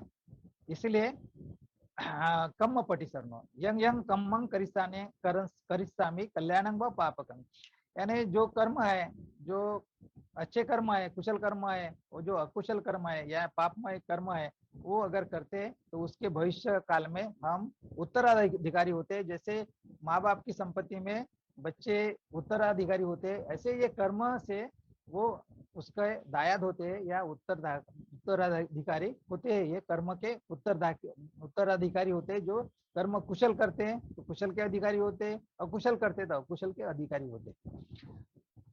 तो ऐसे भगवान बुद्ध ने 10 अभिसंस्कार बताए हैं कि जो हमें करना है। और कुशलस्य उपसंपदा और सचित्त परियोदपन, सचित्त परियोदपन ये बताया है कि अपने चित्त को पूर्ण शुद्ध करना। तो शुद्ध कैसे कर सकते हैं? जब तक अपन ध्यान का अभ्यास करेंगे नहीं, तब तक शुद्ध चित्त होता नहीं। तो उसके लिए, शुद्ध चित्त के लिए आनापान सती का अभ्यास करना जरूरी है। और आनापान सती का जो अभ्यास करते हैं वो प्रथम ध्यान की उत्पत्ति होती है। वितर्क विचार प्रीति सुख एकाग्रता से प्रथम ध्यान प्राप्ति होती है। क्या प्रथम ध्यान के 5 अंग है, ये रहते हुए हम प्रथम ध्यान प्राप्त कर सकते हैं, प्रथम ध्यान का अभ्यास कर सकते हैं। द्वितीय ध्यान का अभ्यास, वितर्क विचार वो निकल जाते हैं, प्रीति सुख एकाग्रता करके दूसरा ध्यान हमें प्राप्त होता है, या दूसरा ध्यान का हम अभ्यास कर सकते हैं। तीसरा ध्यान है कि प्रीति भी निकल जाती, सुख और एकाग्रता रहती है। और चतुर्थ ध्यान में सुख भी चला जाता है, एकाग्रता और उपेक्षा ये दो रहते हैं, जिससे अपने संस्कार है, जो संस्कार कुशल है या अकुशल है, अकुशल संस्कार सब टूट जाते हैं, उससे संस्कारों से मुक्त हो जाता है। ऐसा है उपेक्षा भावना है कि जो ध्यान करते हुए हमको करना है। तो ध्यान का जितना जितना ज्यादा अभ्यास करेंगे उतना उतना हमें उसका फायदा होता है, या उस वो धम्म में हम आगे आगे जाते हैं। तो भगवान बुद्ध ने ऐसा धम्मा बताया है कि जो निर्वाणगामी है, निर्वाण पद को ले जाने वाला है, वो निर्वाण पद यानी अमृत पद बोलते हैं। ये अमृत पद क्या है? तो जहाँ जन्म होता नहीं वहां मृत्यु होती नहीं, ऐसा पद। ये जो भगवान बुद्ध ने जो लोक बताए हैं, लोक विदु इसलिए कहते हैं कि भगवान बुद्ध ने 31 प्रकार के लोग जो बताए हैं, ये सब संसार चक्र है, ये दुख चक्र है। और ये 31 लोगों के पार जाने वाला जो धम्म बताते हैं, वो जब जाता है तो अमृत पद को वो पाता है, अमृत को चखता है। तो अमृत पद यानी निर्वाण, या ऐसा पद कि जहाँ मृत्यु होती नहीं, जहाँ जन्म होता नहीं वहां मृत्यु होती नहीं, ऐसे पद के लिए भगवंत उपदेश करते। जो जो कालखंड में जिन्होंने भी ऐसा धम्म का आचरण किया, शील का अभ्यास किया, दान किया, दानशील भावना की, वो सब वो पद को प्राप्त होते हैं, उनका कल्याण होता है। ऐसा ही मैं आप सब लोगों को, उपासक लोगों को आशीर्वाद देते हुए कहता हूँ कि आप सबका मंगल हो। और मैं प्रवचन यहाँ प्रवचन रुकाता हूँ या समाप्त करता हूँ और आशीर्वाद देता हूँ। सब्बीतियो विवज्जन्तु सब्बरोगो विनाशतु माते भवतन्तरायो सुखी दीर्घायुको भव अभिवादनशीलस्य नित्यं वड्ढापचायनो चत्तारो धम्मा वर्धन्ति आयुवन्नो सुखं बलन्ति। साधु साधु साधु। बहुत बहुत धन्यवाद वेनेबल रत्न बोधी महाथेरो जी, आपने हमें दम्मा वेब की टीम को समा दिया। और हमारी पूरी कोशिश है और हम आस करते हैं कि जो हमारे उपासक, जो हमारे फॉलोअर जो लाइव प्रोग्राम देख रहे हैं, उसके बाद यूट्यूब को भी ये सब्सक्राइब करेंगे, देखेंगे और जो प्रवचन वेनेबल ने दिए हैं उनका जरूर लाभ उठाएंगे। तो बंते जी, आपका बहुत बहुत धन्यवाद। मंगलो। Thank you Bhante ji. So let's welcome. आज जो हम बहुत प्राउड फील करते हैं क्योंकि आज हमारे आदरणीय जो गेस्ट स्पीकर हैं, मैं शॉर्ट में मैं ये बोलना चाहूँ क्योंकि हम उनको मेंटर भी मानते हैं।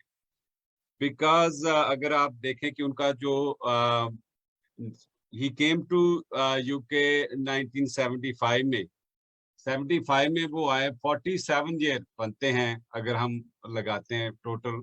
47 साल में उन्होंने बाबा साहब का नाम, बाबा साहब को मिशन को आगे बढ़ाने का काम और लोगों को जोड़ने का काम लगातार कर रहे हैं और आस करते हैं कि आप बहुत सारे वर्षों तक करते भी रहेंगे। Doctor Ambedkar Buddhist organisation Birmingham UK के वो जनरल सेक्रेटरी भी हैं। 2010 से जो समाज वीकली जो पेपर है वो डेली ऑनलाइन निकालते हैं, उसके साथ ई पेपर भी पंजाबी इंग्लिश और निकलता है, और एशियन इंडिपेंडेंट जो इंग्लिश जो पेपर है वो भी निकालते हैं। और दम्मा वेब की टीम आपका बहुत बहुत धन्यवाद भी करती है दविंदर सर कि आप विदाउट एनी कॉस्ट और anything, as sooner we send our Dhamma Wave poster, right way you post on your online e-paper and printing। हम आपका बहुत बहुत धन्यवाद करते हैं और वेलकम करते हैं, आपने हमें समा दिया। तो सबसे पहले नमो बुद्धाय जय भीम, वेलकम टू दम्मा वेव। नमो बुद्धाय जय Bhim, thank you very much. पहले तो पूरी आपका खास करके और पूरी धम्मा वेव्स की टीम का बहुत बहुत साधुवाद, बहुत बहुत धन्यवाद करता हूँ कि आपने मुझे मौका दिया आप सभी के दर्शन करने के लिए, और अपने जो जितने भी लिसनर्स हैं और व्यूअर्स हैं, दर्शक हैं, उनके समक्ष आने का बहुत अच्छा लग रहा है। और सबसे पहले तो मैं आप सभी पूरी टीम का और आपके एफर्ट्स का जो आप कोशिश कर रहे हैं, कामयाब कोशिश कर रहे हैं, जो धम्मा वेव्स जो है बहुत दूर दूर तक लेके जा रहे हैं, जो बुद्ध की आवाज़, बुद्धा के पैगाम जो आप इतनी दूर तक कितने लोगों तक पहुंचा रहे हैं, मतलब जो समय की जरूरत भी है और आप बहुत बढ़िया काम कर रहे हैं, उसके लिए आप पूरी टीम को मैं अपनी ओर से साधुवाद धन्यवाद करता हूँ।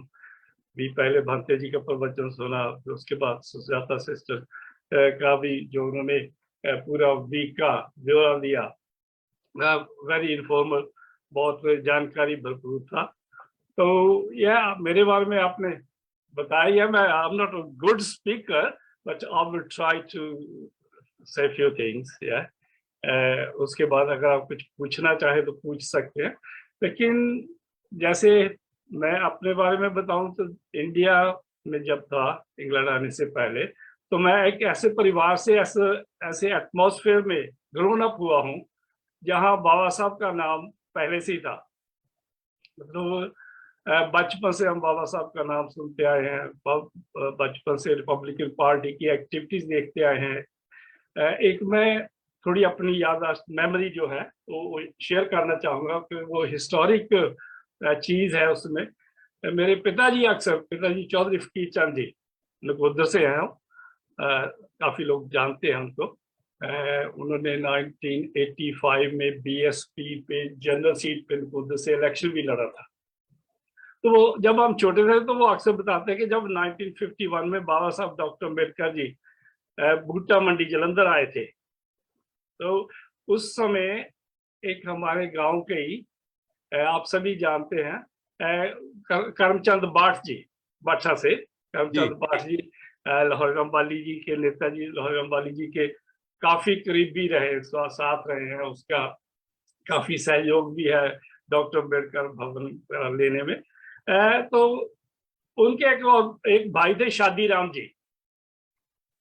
शादीराम जी जो थे, जब भी बाबा साहब स्टेज पे थे बूटा मंडी में, तो शादीराम जी अपनी दोनाली बंदूक लेकर वहां पे पहरा देते थे।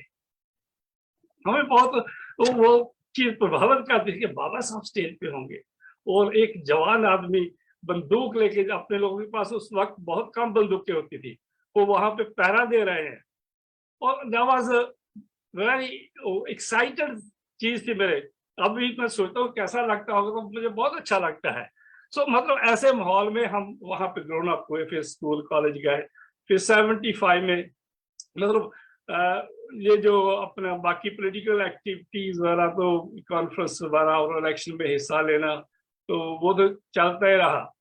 और काफी इंडिया अपने नकोदर में हमारे जो रिपब्लिक पार्टी की कॉन्फ्रेंस होती थी, वो हम मतलब जुलूस की शक्ल में वहां पे जाया करते थे अपने मोहल्ले से लेकर। That was very interesting. तो वहां पे माहौल ऐसा ही था। तो उसके बाद फिर भीम पत्रिका पढ़ते रहे बचपन से ही, तो उसका भी बहुत असर है, बहुत कुछ सीखा। जुल्म फिर जुल्म है, बढ़ता है तो मिट जाता है, मतलब ऐसी चीजें। तो फिर इधर आ गए 75 में, तो फिर इधर हमारे डॉक्टर अम्बेडकर बुद्धिस्ट ऑर्गेनाइजेशन, अब नाम है उसका, उस वक्त उसका अम्बेडकर बुद्धिस्ट सोसाइटी था, उसके साथ जुड़े, मेंबर बने। फिर चलते चलते बुद्ध विहार लिया, 13 बूथ स्ट्रीट, अभी जेतवन बुद्ध विहार का भंते जी ने जिक्र किया था जेतवन पार्क का, तो उसका नाम जेतवन बुद्ध विहार रखा हमने, वो 13 बूथ स्ट्रीट पे है। फिर हमने थोड़ी और तरक्की की, फिर उसके बाद उसको बुद्ध विहार को दिया, मतलब बेच दिया कह लो, जो मतलब ट्रांसफर किया। वो अभी श्रीलंकन कम्युनिटी के पास है, अभी भी बुद्ध विहार है, तो बहुत बढ़िया चल रहा है। हमने फिर उसके बाद फैक्ट्री रोड पे मतलब एक बड़ी जो नियरली 2 एकड़ जमीन में फैक्ट्री थी, वो ली, उसको बुद्ध विहार में वैशाली बुद्ध विहार के नाम से उसको डेवलप किया। अभी वो रेनोवेट हो रही है।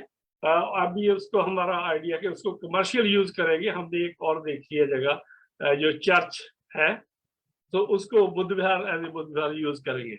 सो ये तो मोटा मोटा है, लेकिन अभी आपने जो आज का खास दिन है उसके साथ 11 सितंबर 2001 जी, उसके साथ मेरी मेमोरी जुड़ी हुई है, जो मैं अपने आपके साथ और दर्शकों के साथ शेयर करना चाहता हूँ।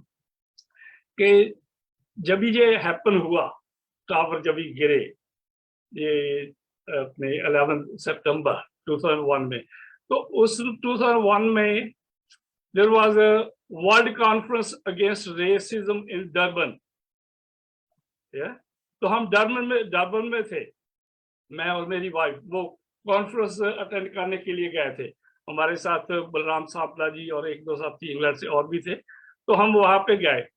तो जब भी कॉन्फ्रेंस तो खत्म हो गई थी, उसके बाद 1-2 दिन हम ज्यादा रहे। तो उसके बाद जब भी हम ना घूम के होटल में आए, तो तब ये देखा कि ये पिक्चर बार बार वही क्यों दिखा रहे हैं। तो एक्चुअली वो टावर थे, लाइव आ रहा था, न्यूज आ रही थी। तो उस वक्त हम वो गए थे, कि मेमोरी है याद जुड़ी हुई, कि वर्ल्ड कॉन्फ्रेंस अगेंस्ट रेसिज्म जो 2 हफ्ते के लिए थी। तो वहाँ वराडे जी अमेरिका से थे, और कामले जी थे, और बहुत से साथी थे वहाँ पे मिले। सो इस तरह से मतलब एक्टिविटीज में हम रहे ही है, तो जब से इधर आए हैं। तो उसके बाद जैसे आपने बताया कि 2010-11 से भी न्यूज़पेपर निकाल रहे हैं। तो समाज वीकली जो हिंदी, पंजाबी और इंग्लिश में है, पहले प्रिंट करते थे तो पंजाबी और इंग्लिश में ही था, अभी ऑनलाइन है, अभी हिंदी में भी है। तो एशियन इंडिपेंडेंट है, वो भी है, डेली अपडेट होता है। एशियन इंडिपेंडेंट जो वीकली सॉरी फोर्टनाइटली उसका ई पेपर होता है, और जो समाज वीकली है उसका डेली ई पेपर होता है। और लाखों लोग फॉलो करते हैं। जो समाज वीकली फेसबुक पेज है, ओवर 160,000 उसके फॉलोअर्स हैं, मतलब which is quite remarkable thing in a way. So इस तरह से हम मतलब लगे हैं, काम करते हैं। सो बाकी अगर हम इंग्लैंड की बात करें और बुद्ध धम्म की बात करें, जो मैं आपसे शेयर करनी चाहता जी हूँ। देवेंद्र जी, क्वेश्चन ये है कि जी आप 1975 से जी लेकर और 2022 हो गया, 47 इयर्स। जी तो जी 47 ईयर आपका कैसा जो सफर है, वैसे आपने शॉर्ट में बताया कि जी जो, जी क्योंकि इंग्लैंड की जब बात करते हैं, स्पेशली हम्म, वुल्वरहैम्पटन, बर्मिंघम, जहाँ साउथ हॉल की बात आती है, जी वुल्वरहैम्पटन में डॉक्टर अम्बेडकर मेमोरियल कमेटी और डॉक्टर अम्बेडकर बुद्धिस्ट ऑर्गेनाइजेशन, बड़ी बड़ी जी ऑर्गेनाइजेशन जो काम करती है। हाँ जी तो जो 47 ईयर का सफर है, आपको थोड़ा प्लीज एक्सप्लेन करें कि उस वक्त की जो लोगों के अंदर मिशनरी मूवमेंट की भावना जी तब और जो आज जो लोगों की है, थोड़ा उसके बारे में जरूर चर्चा हम चाहते हैं कि आप हमारे जो न्यू जनरेशन है, जो जो प्रोग्राम बाद में यूट्यूब के ऊपर भी सुनेंगे, तो थोड़ा उसके बारे में जरूर बताएं कि where we are going as जी of 2022। Okay ji, thank you very much. पता है, जब भी मैं इधर आया तो मैं बहुत जो हम कह सकते हैं great people in the movement, महान आदमी थे हमारे जो बुजुर्ग, हमारे से पहली जनरेशन, उनमें से बहुत से, और उनमें से कुछ नाम ऐसे भी थे जब 1956 में बाबा साहब ने इंडिया में धम्म दीक्षा ली, 14 अक्टूबर 1956 को। तो उस वक्त उसी दिन उन्होंने इधर मतलब धम्म दीक्षा ली।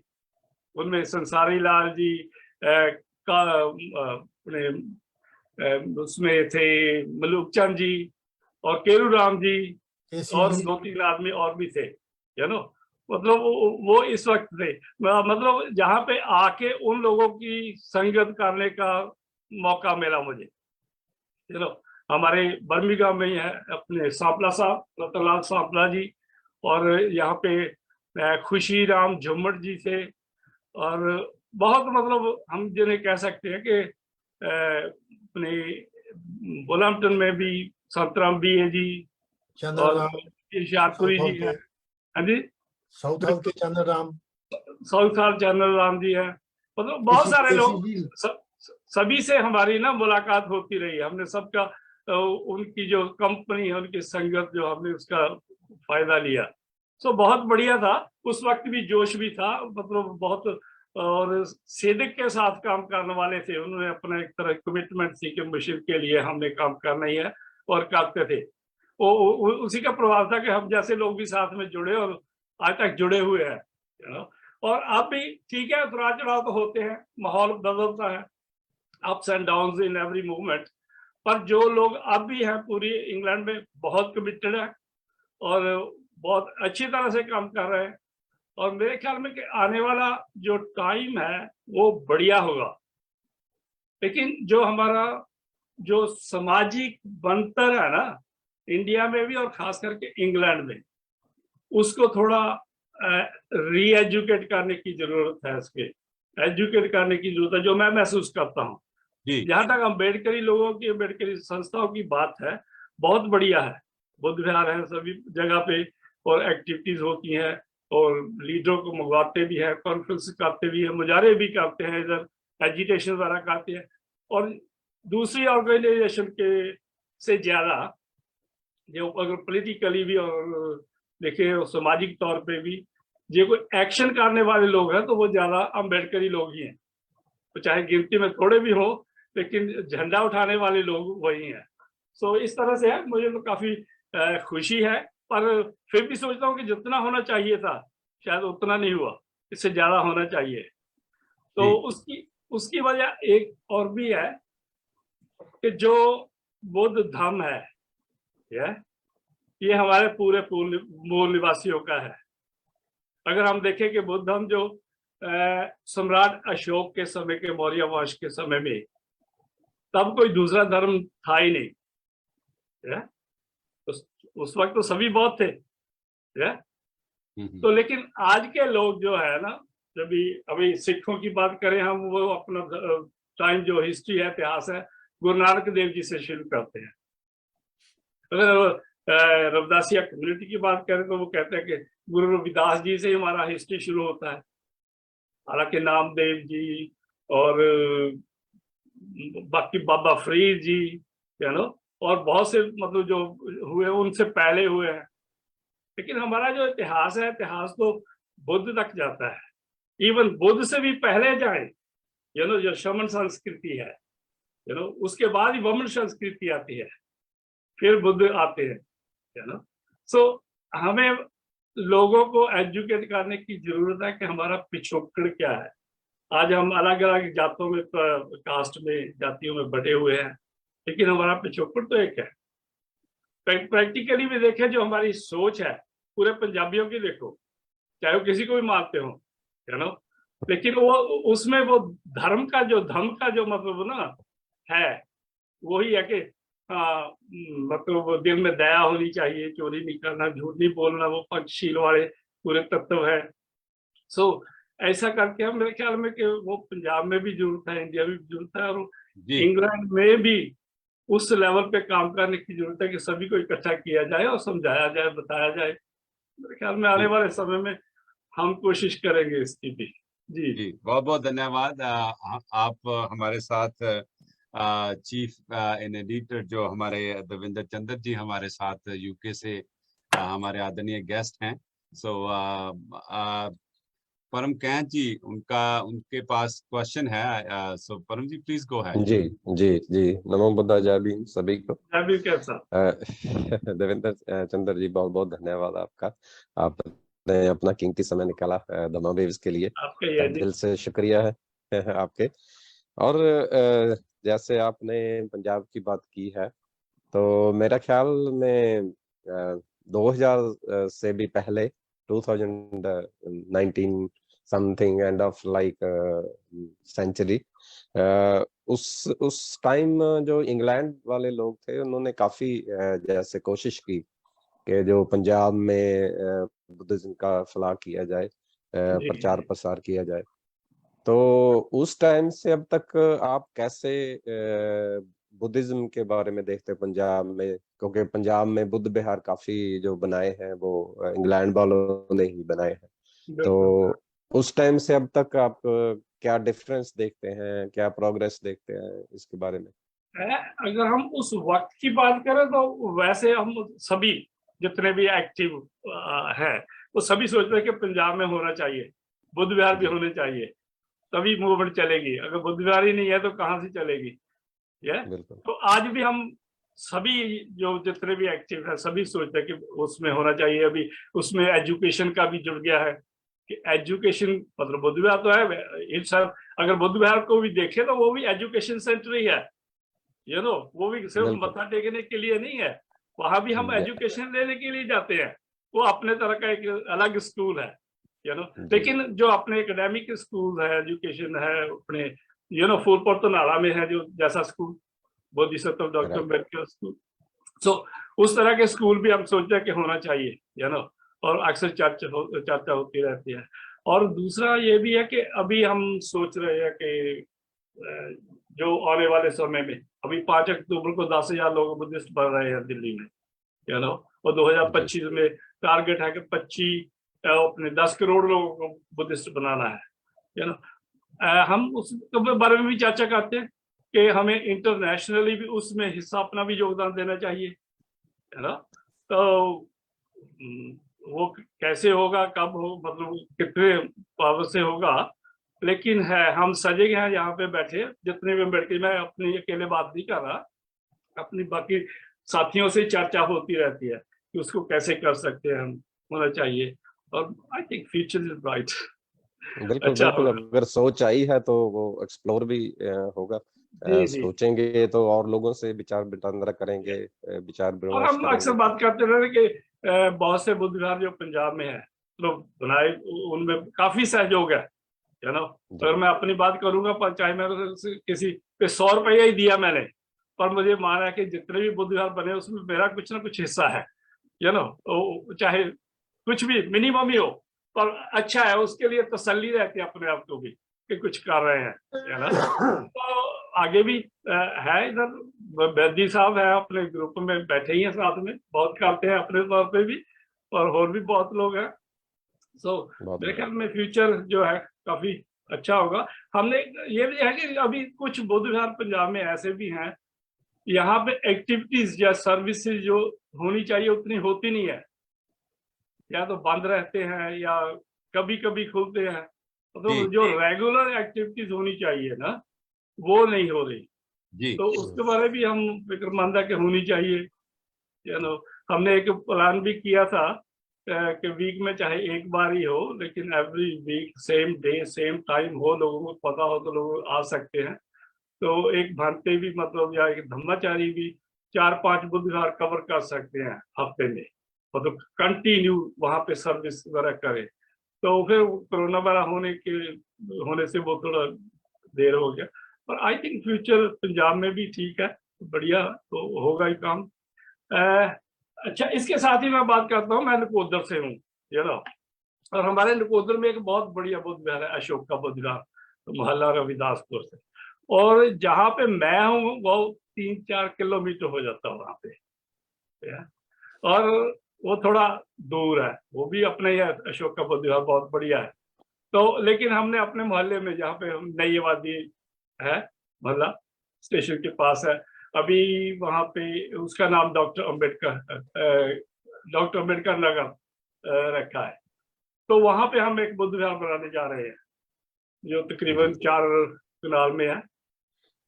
हम 6 दिसंबर को उसका नींव पत्थर रखना है, और उसके लिए हमारे गांव के ही गुरप्रीत बंसी जी हैं, उन्होंने कहा कि वो मेटल का बाबा साहब का फुल साइज स्टैचू वो डोनेट करेंगे, और लाइब्रेरी जो है वहाँ के, उसकी लाइब्रेरी बिल्डिंग का खर्चा भी वो देंगे। सो काफी इनकरेजिंग है। वो इंग्लैंड में है, यहाँ पे हमारे लंदन में।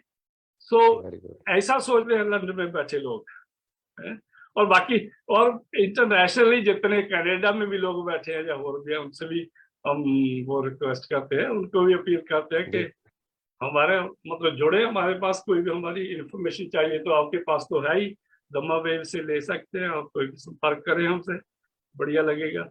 Thank you. हाँ जी, और पूछिए।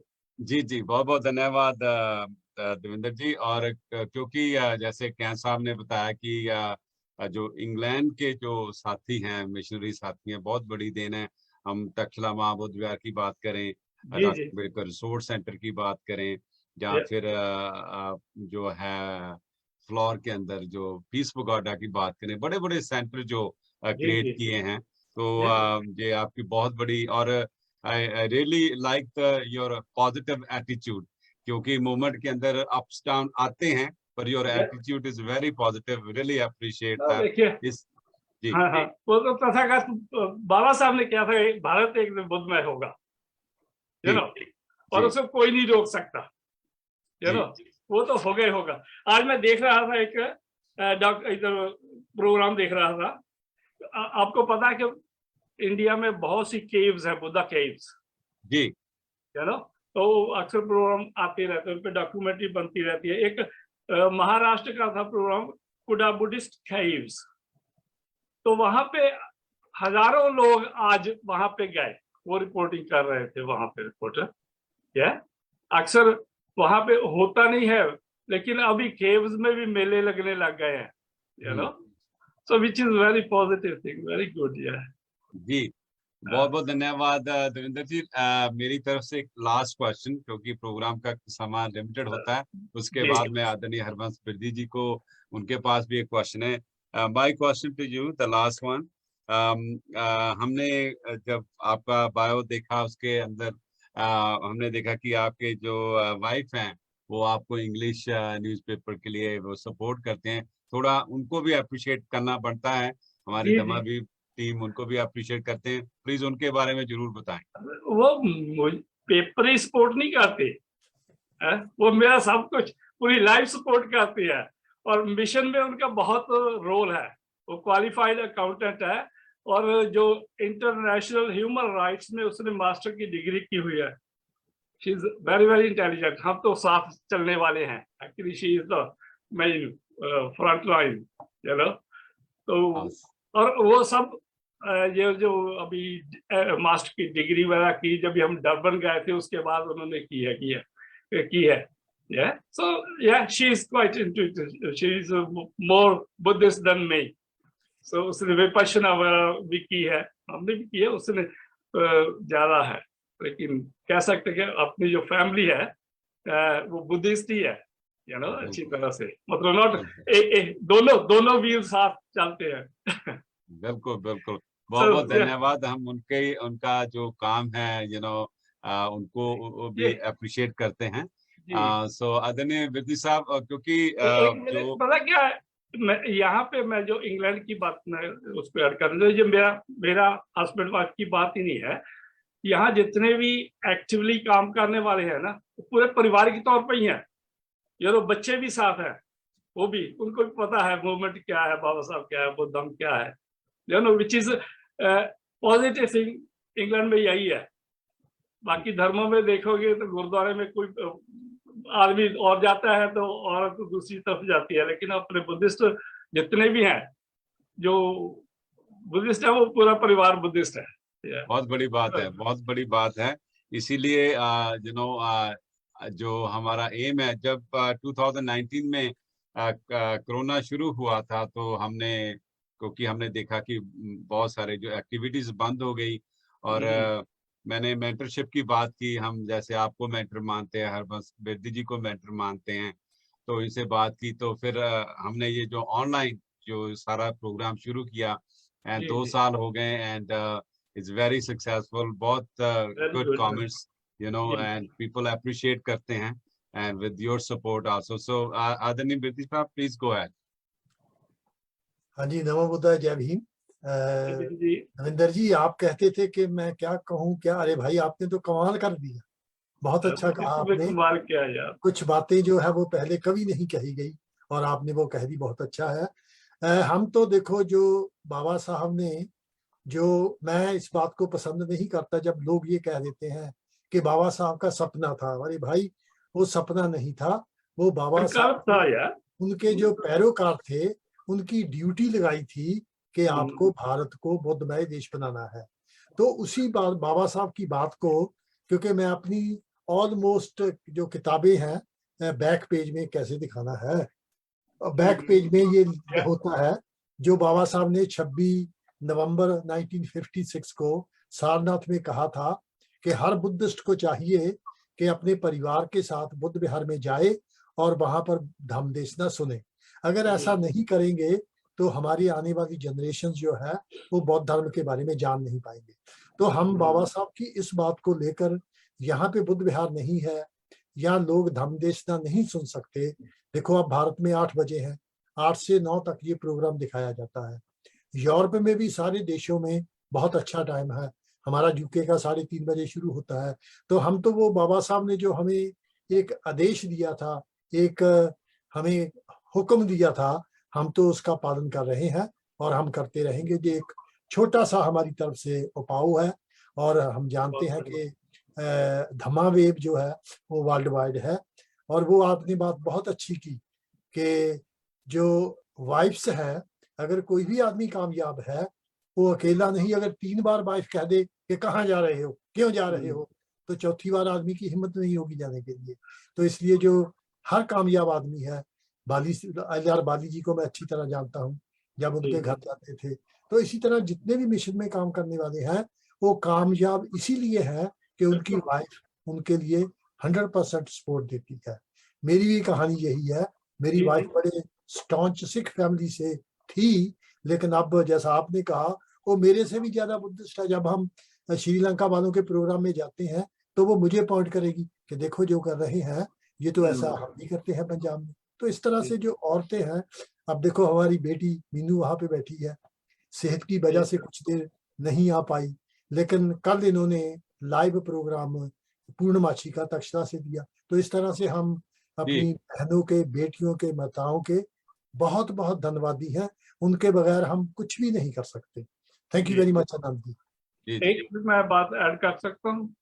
जी जी बस हिंट के तौर पे करना चाहता हूँ कि पता है समय बहुत हो गया। वो ये है कि जो अपना मैंने वो किया था ना बात पहले की, बाबा साहब ने जो लिखा ना, revolution and counter revolution in Asian India, you know, जो काउंटर रेवोल्यूशन इन्होंने किया है वहां से हमें शुरू करना पड़ेगा। हमें भी कुछ काउंटर ही करना पड़ेगा। अपने लोगों को याद दिलाना पड़ेगा कि गुरु रविदास जी, कबीर जी, गुरु नानक जी, और Namdev ji, Jyotiba Phule, Baba Saheb doctor Ambedkar, Periyar ji, you know, Saheb Kashiram जी, ये सभी एक मतलब मिशनरी जो इनकलाबी लोग थे, यू नो। एक मुझे याद आता है कि जैसे कि वो कहते हैं ना, हर सो हीरा छाड़ के करे आन की आस, तेन दोजक जाएंगे सत पाखे रविदास। ये कबीर जी का श्लोक है लिखा हुआ, कबीर जी का दोहा है, जो श्लोक है उनका शब्द है, लेकिन वो रेफरेंस रविदास जी महाराज की दे रहे हैं कि जो रविदास जी कहते हैं वो सच कह रहे हैं। मतलब जैसे आज हम बात कहते हैं ना कि बाबा साहब ने ये कहा, रविदास तो या ज्योतिबा फूले जी ने ये कहा है, तो उसी वक्त ये लोग भी एक दूसरे के साथ मिलके काम करते थे, यू नो।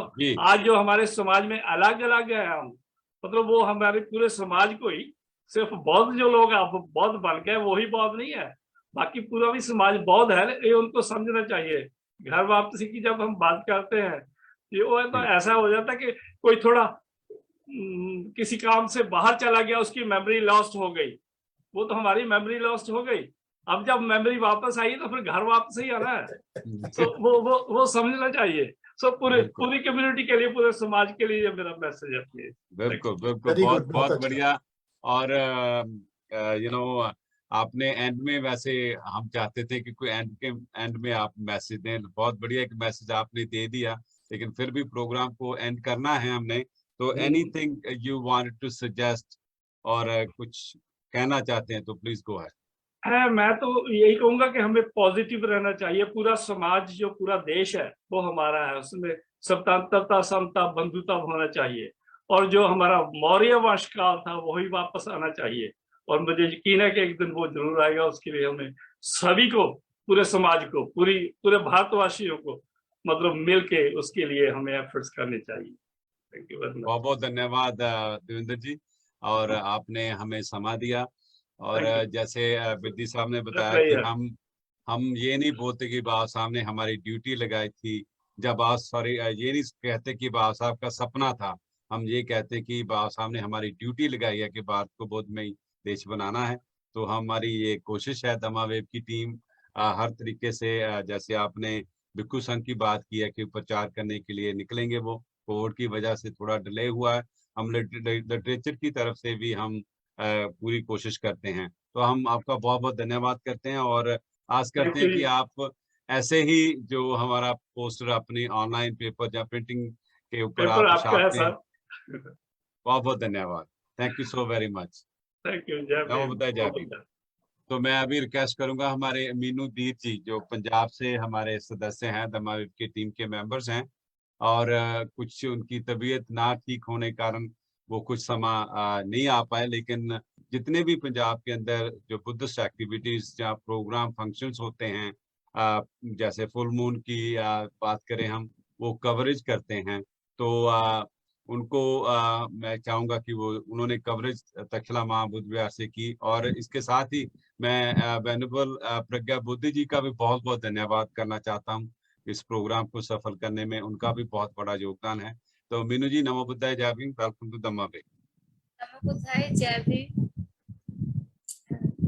मैं मीनू धीर, पंजाब लुधियाना से, तक्षशिला महाबुद्ध विहार के पास से ही हैं। तो कल जो हमने प्रोग्राम किया था तक्षशिला महाबुद्ध विहार से, सबसे पहले तो प्रज्ञा बोधि जी जो वहाँ के बड़े बनते जी हैं, उन्होंने धम्मा टीम्स को, धम्मा वेव्स की पूरी टीम को बहुत ही धन्यवाद भेजा है और मतलब आशीर्वाद दिया है, जो कि उनके दान का अनुमोदन कल हुआ है। वो परम सर को भी उन्होंने धन्यवाद किया है कि जो उन्होंने मुझे कहा है कि आप कल भी लाइव होंगे जब, तो आप उनको थैंक्स जरूर करना। और पूरी धम्मा वेव्स की टीम्स को भी उन्होंने थैंक्स किया है कि तक्षशिला से ही वो हमारा जो प्रोग्राम है बुद्ध पूर्णिमा का करते हैं। तो कल हमने तक्षशिला बुद्ध पूर्णिमा में जो मनाया गया था उसको हमने लाइव किया है। तो 5 अक्टूबर को भी हम विजयदशमी का प्रोग्राम जो है वो भी हम तक्षशिला विहार से ही लाइव करेंगे। और पूरा दिन का प्रोग्राम होगा वो छोटे छोटे क्लिप्स में 1-1 घंटे की लाइव वीडियो हम साथ में देंगे, और साथ में पूरे दिन की वीडियो की कवरेज भी वो होगी। वो भी हमारे धम्मा पेज पे और यूट्यूब पर भी होगी, अपलोड भी होगी, आप वहां से भी देख सकते हो। तो जैसे सर रविंद्र सर ने कहा है कि एक इनकलाब आना चाहिए, मैं उसके बारे में थोड़ा सा अगर मैं बोल सकती हूँ तो मैं कहूँ, आज ना मैंने विरदी सर की आज मैंने एक ना पोस्ट देखी थी जिसपे युगांडा की थी, वो जो प्राइमरी स्कूल चल रहे हैं बुद्धिस्ट, क्या सर वो जो हमारे मतलब विदेशों में बैठे हुए सारे मतलब जो मेंटर्स हैं हमारे, तो क्या इस बारे में सोच सकते हैं कि क्या वो वैसे ही प्राइमरी बुद्धिस्ट स्कूल लुधियाना में या आसपास कहीं हो, क्या ऐसा हो सकता है? ताकि जो हम टारगेट रख रहे हैं कि इस बार हम 2025 में हम 10 करोड़ लोगों को यहाँ बुद्धिस्ट बनाएंगे, फिर हमें वो टारगेट सेट करने की जरूरत नहीं पड़ेगी। जब हमारे बच्चे बुद्धिस्ट स्कूल में जाएंगे, उनको पता होगा, धम्म के बारे में पता होगा, तो हमें वो परिवर्तन लाने की जरूरत नहीं आएगी, वो परिवर्तन ऑलरेडी आएगा, इन सालों में ऑलरेडी आएगा। बस बेसिकली एजुकेशन देना थोड़ा कंपल्सरी है बच्चों को। मैं ये छोटा सा मैं रिक्वेस्ट भी है हमारी कि जो आप स्कूल का देख रहे हो या एजुकेशन सिस्टम को थोड़ा सा देख रहे हो, तो वो एजुकेशन सिस्टम एक ना एक तक्षशिला जैसे हमारे पास तक्षशिला में स्पेस भी है, कुछ भी है, कुछ एजुकेशनल प्रोग्राम वहां पर भी होना चाहिए। तो इसके बारे में आप जरूर सोचिए। हाँ जी, मैं बात कर सकता हूँ? हाँ जी, हाँ जी सर। आनंद जी, जी गो है। देखो मीनू, इसके बारे में मैं 30 तारीख को पंजाब पहुंच रहा हूं, लेकिन 2 दिन के बाद मैं नागपुर जा रहा हूं और वहां से मैं 12 सितंबर को लौटूंगा।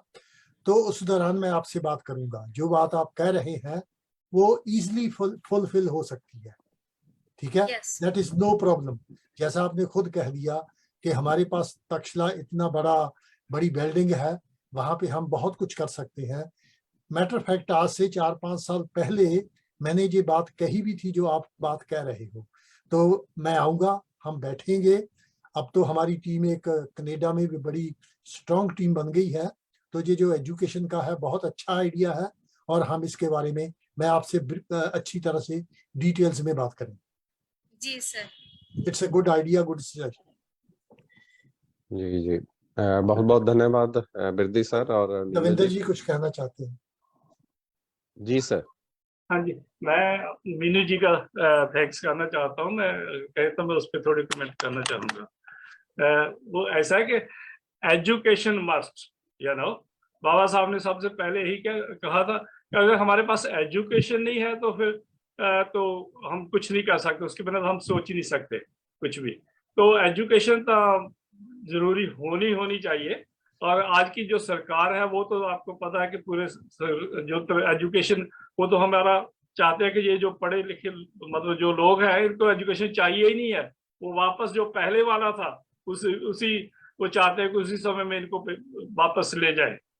बाकी एजुकेशन कोई स्कूल बनाने को मुश्किल बात नहीं है, लेकिन हमें वो जो रास्ता अपनाना वो चाहिए। सॉरी सर, मैं बीच में बोल रही हूँ। जो एजुकेशन है, एजुकेशन नो डाउट की बहुत अच्छी है, बट जो बुद्धिस्ट प्राइमरी स्कूल है ना, हम उसके बारे में सोच सकते हैं कि हमें वो चाहिए स्कूल।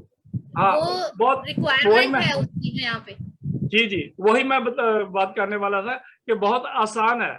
हमें अपना जो इंटरनेट, अपने जो नेटवर्क है, अपने मीडिया, सोशल मीडिया भी जैसे ये धम्मा वेव्स है काम कर रहे हैं, एक क्राउड फंडिंग आती है। क्राउड फंडिंग वर्ड है प्रचलित आजकल काफी है, Yes, yes. उससे होता है कि 1 करोड़ लोग इकट्ठे हैं, 10-10 रुपए भी देना, ज्यादा देने की जरूरत नहीं है, 1500 रुपया देने की जरूरत नहीं है, 2000 लाख रुपया देने की जरूरत नहीं है।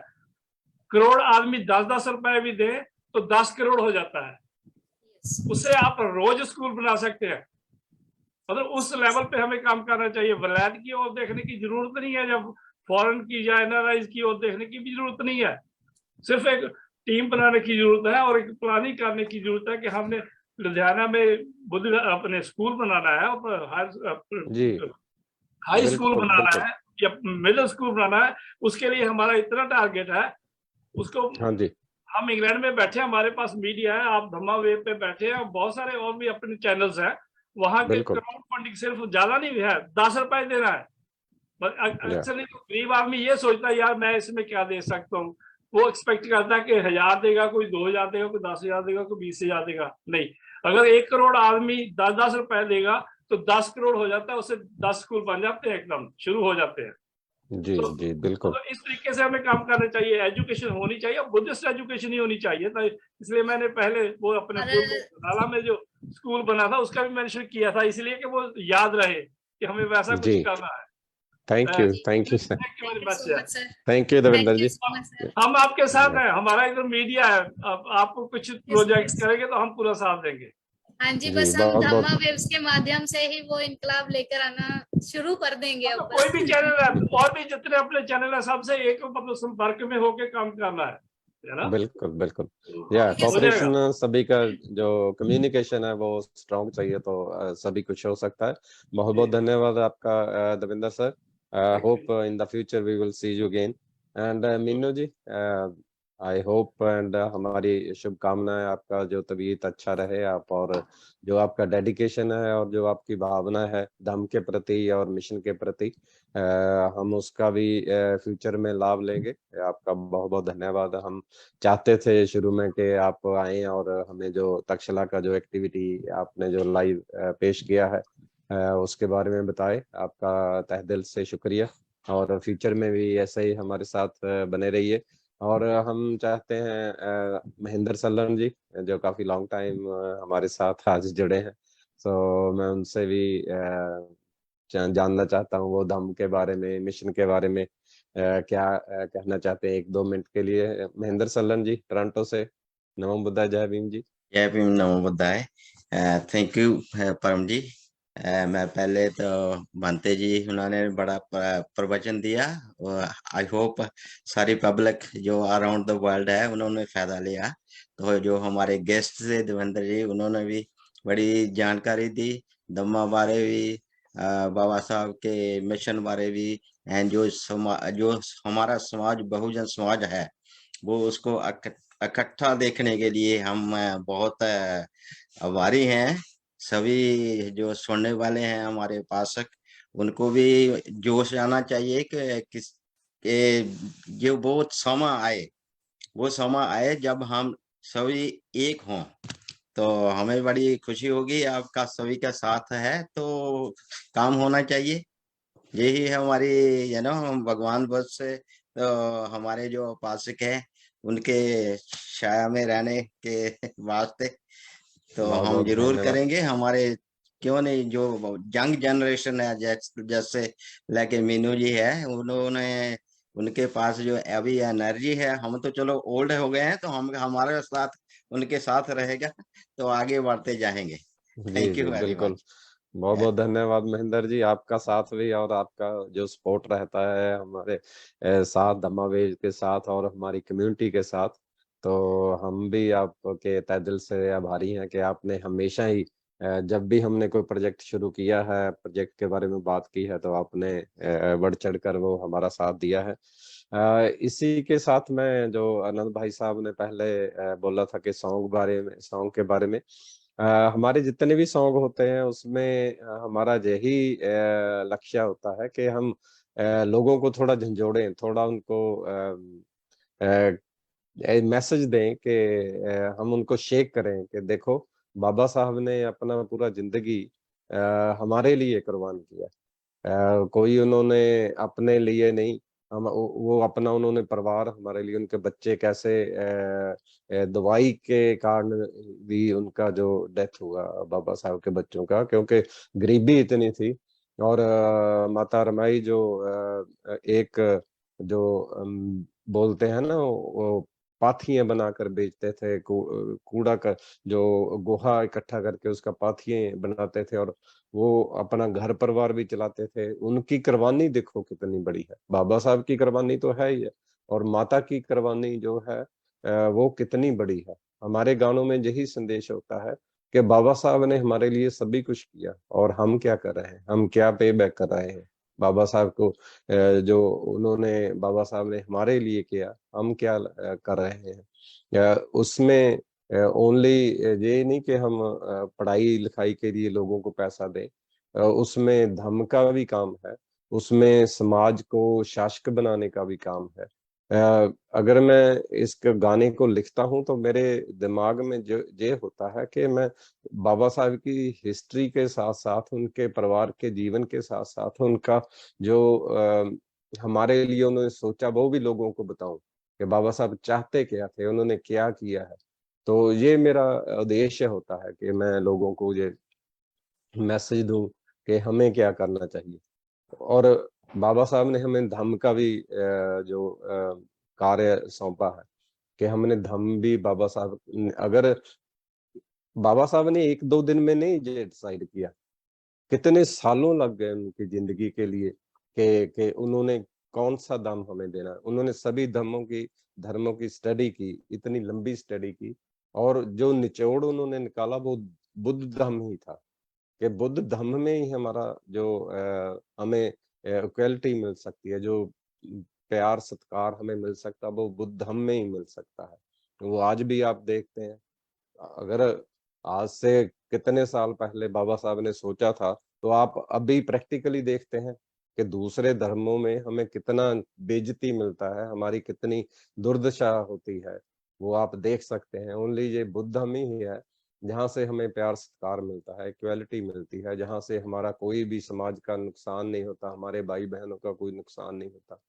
दूसरे लोगों को आप देख सकते हैं, मैं नहीं नाम लेना चाहता, मगर आप खुद देखें अपनी, हमारा जो समाज है, जो हमारे लोग इधर उधर भटक रहे हैं, पखंडवाद में जा रहे हैं, उनको देखो वो क्या क्या झेल रहे हैं, क्या क्या पखंडवाद में फंसे हुए हैं, उनके साथ क्या होता है, धर्म के नाम पे क्या होता है, इज्जतें लूटी जाती हैं, उनके साथ हमारे लोग मारे जाते हैं, मूछ रखने से मारे जाते हैं, दाढ़ी बढ़ाने से मारे जाते हैं, उनको धार्मिक किताबें नहीं दी जाती कि वो घर में कोई पूजा पाठ कर सके।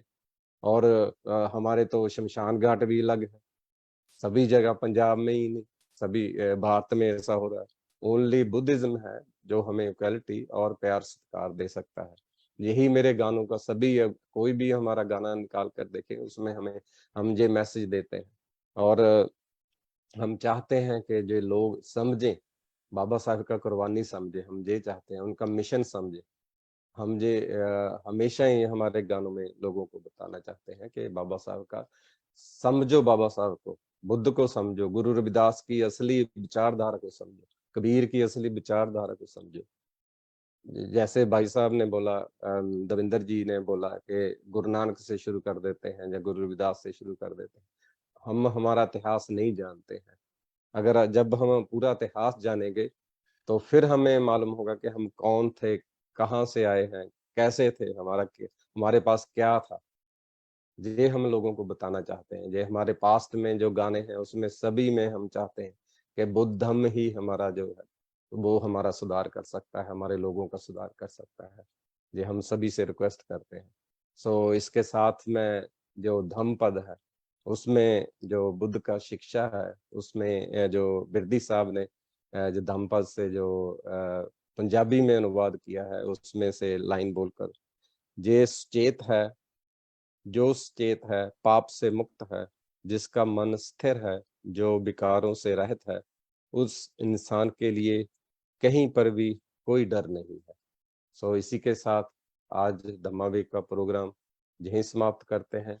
सो मैं आनंद जी से विनती करूंगा कि वो आए और जो प्रोग्राम की समाप्ति है उसमें आप आए।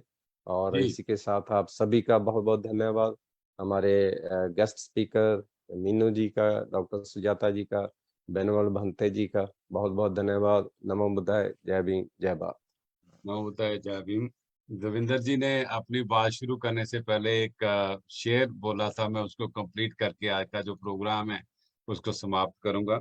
उन्होंने बोला था, जुल्म फिर जुल्म है, पड़ता है तो मिट जाता है, खून फिर खून है, जब टपकता है तो जम जाता है। इसके साथ ही हम आपको नेक्स्ट वीक सेम टाइम मिलेंगे आदरणीय वेनेबल के साथ। और हमारे साथ आने वाले वीक में डॉक्टर राहुल जी दिल्ली से हमारे साथ जुड़ेंगे। आपका सबका बहुत बहुत धन्यवाद। नमो बुद्धाय, जय भीम। बुद्धं शरणं गच्छामि, धम्मं शरणं गच्छामि।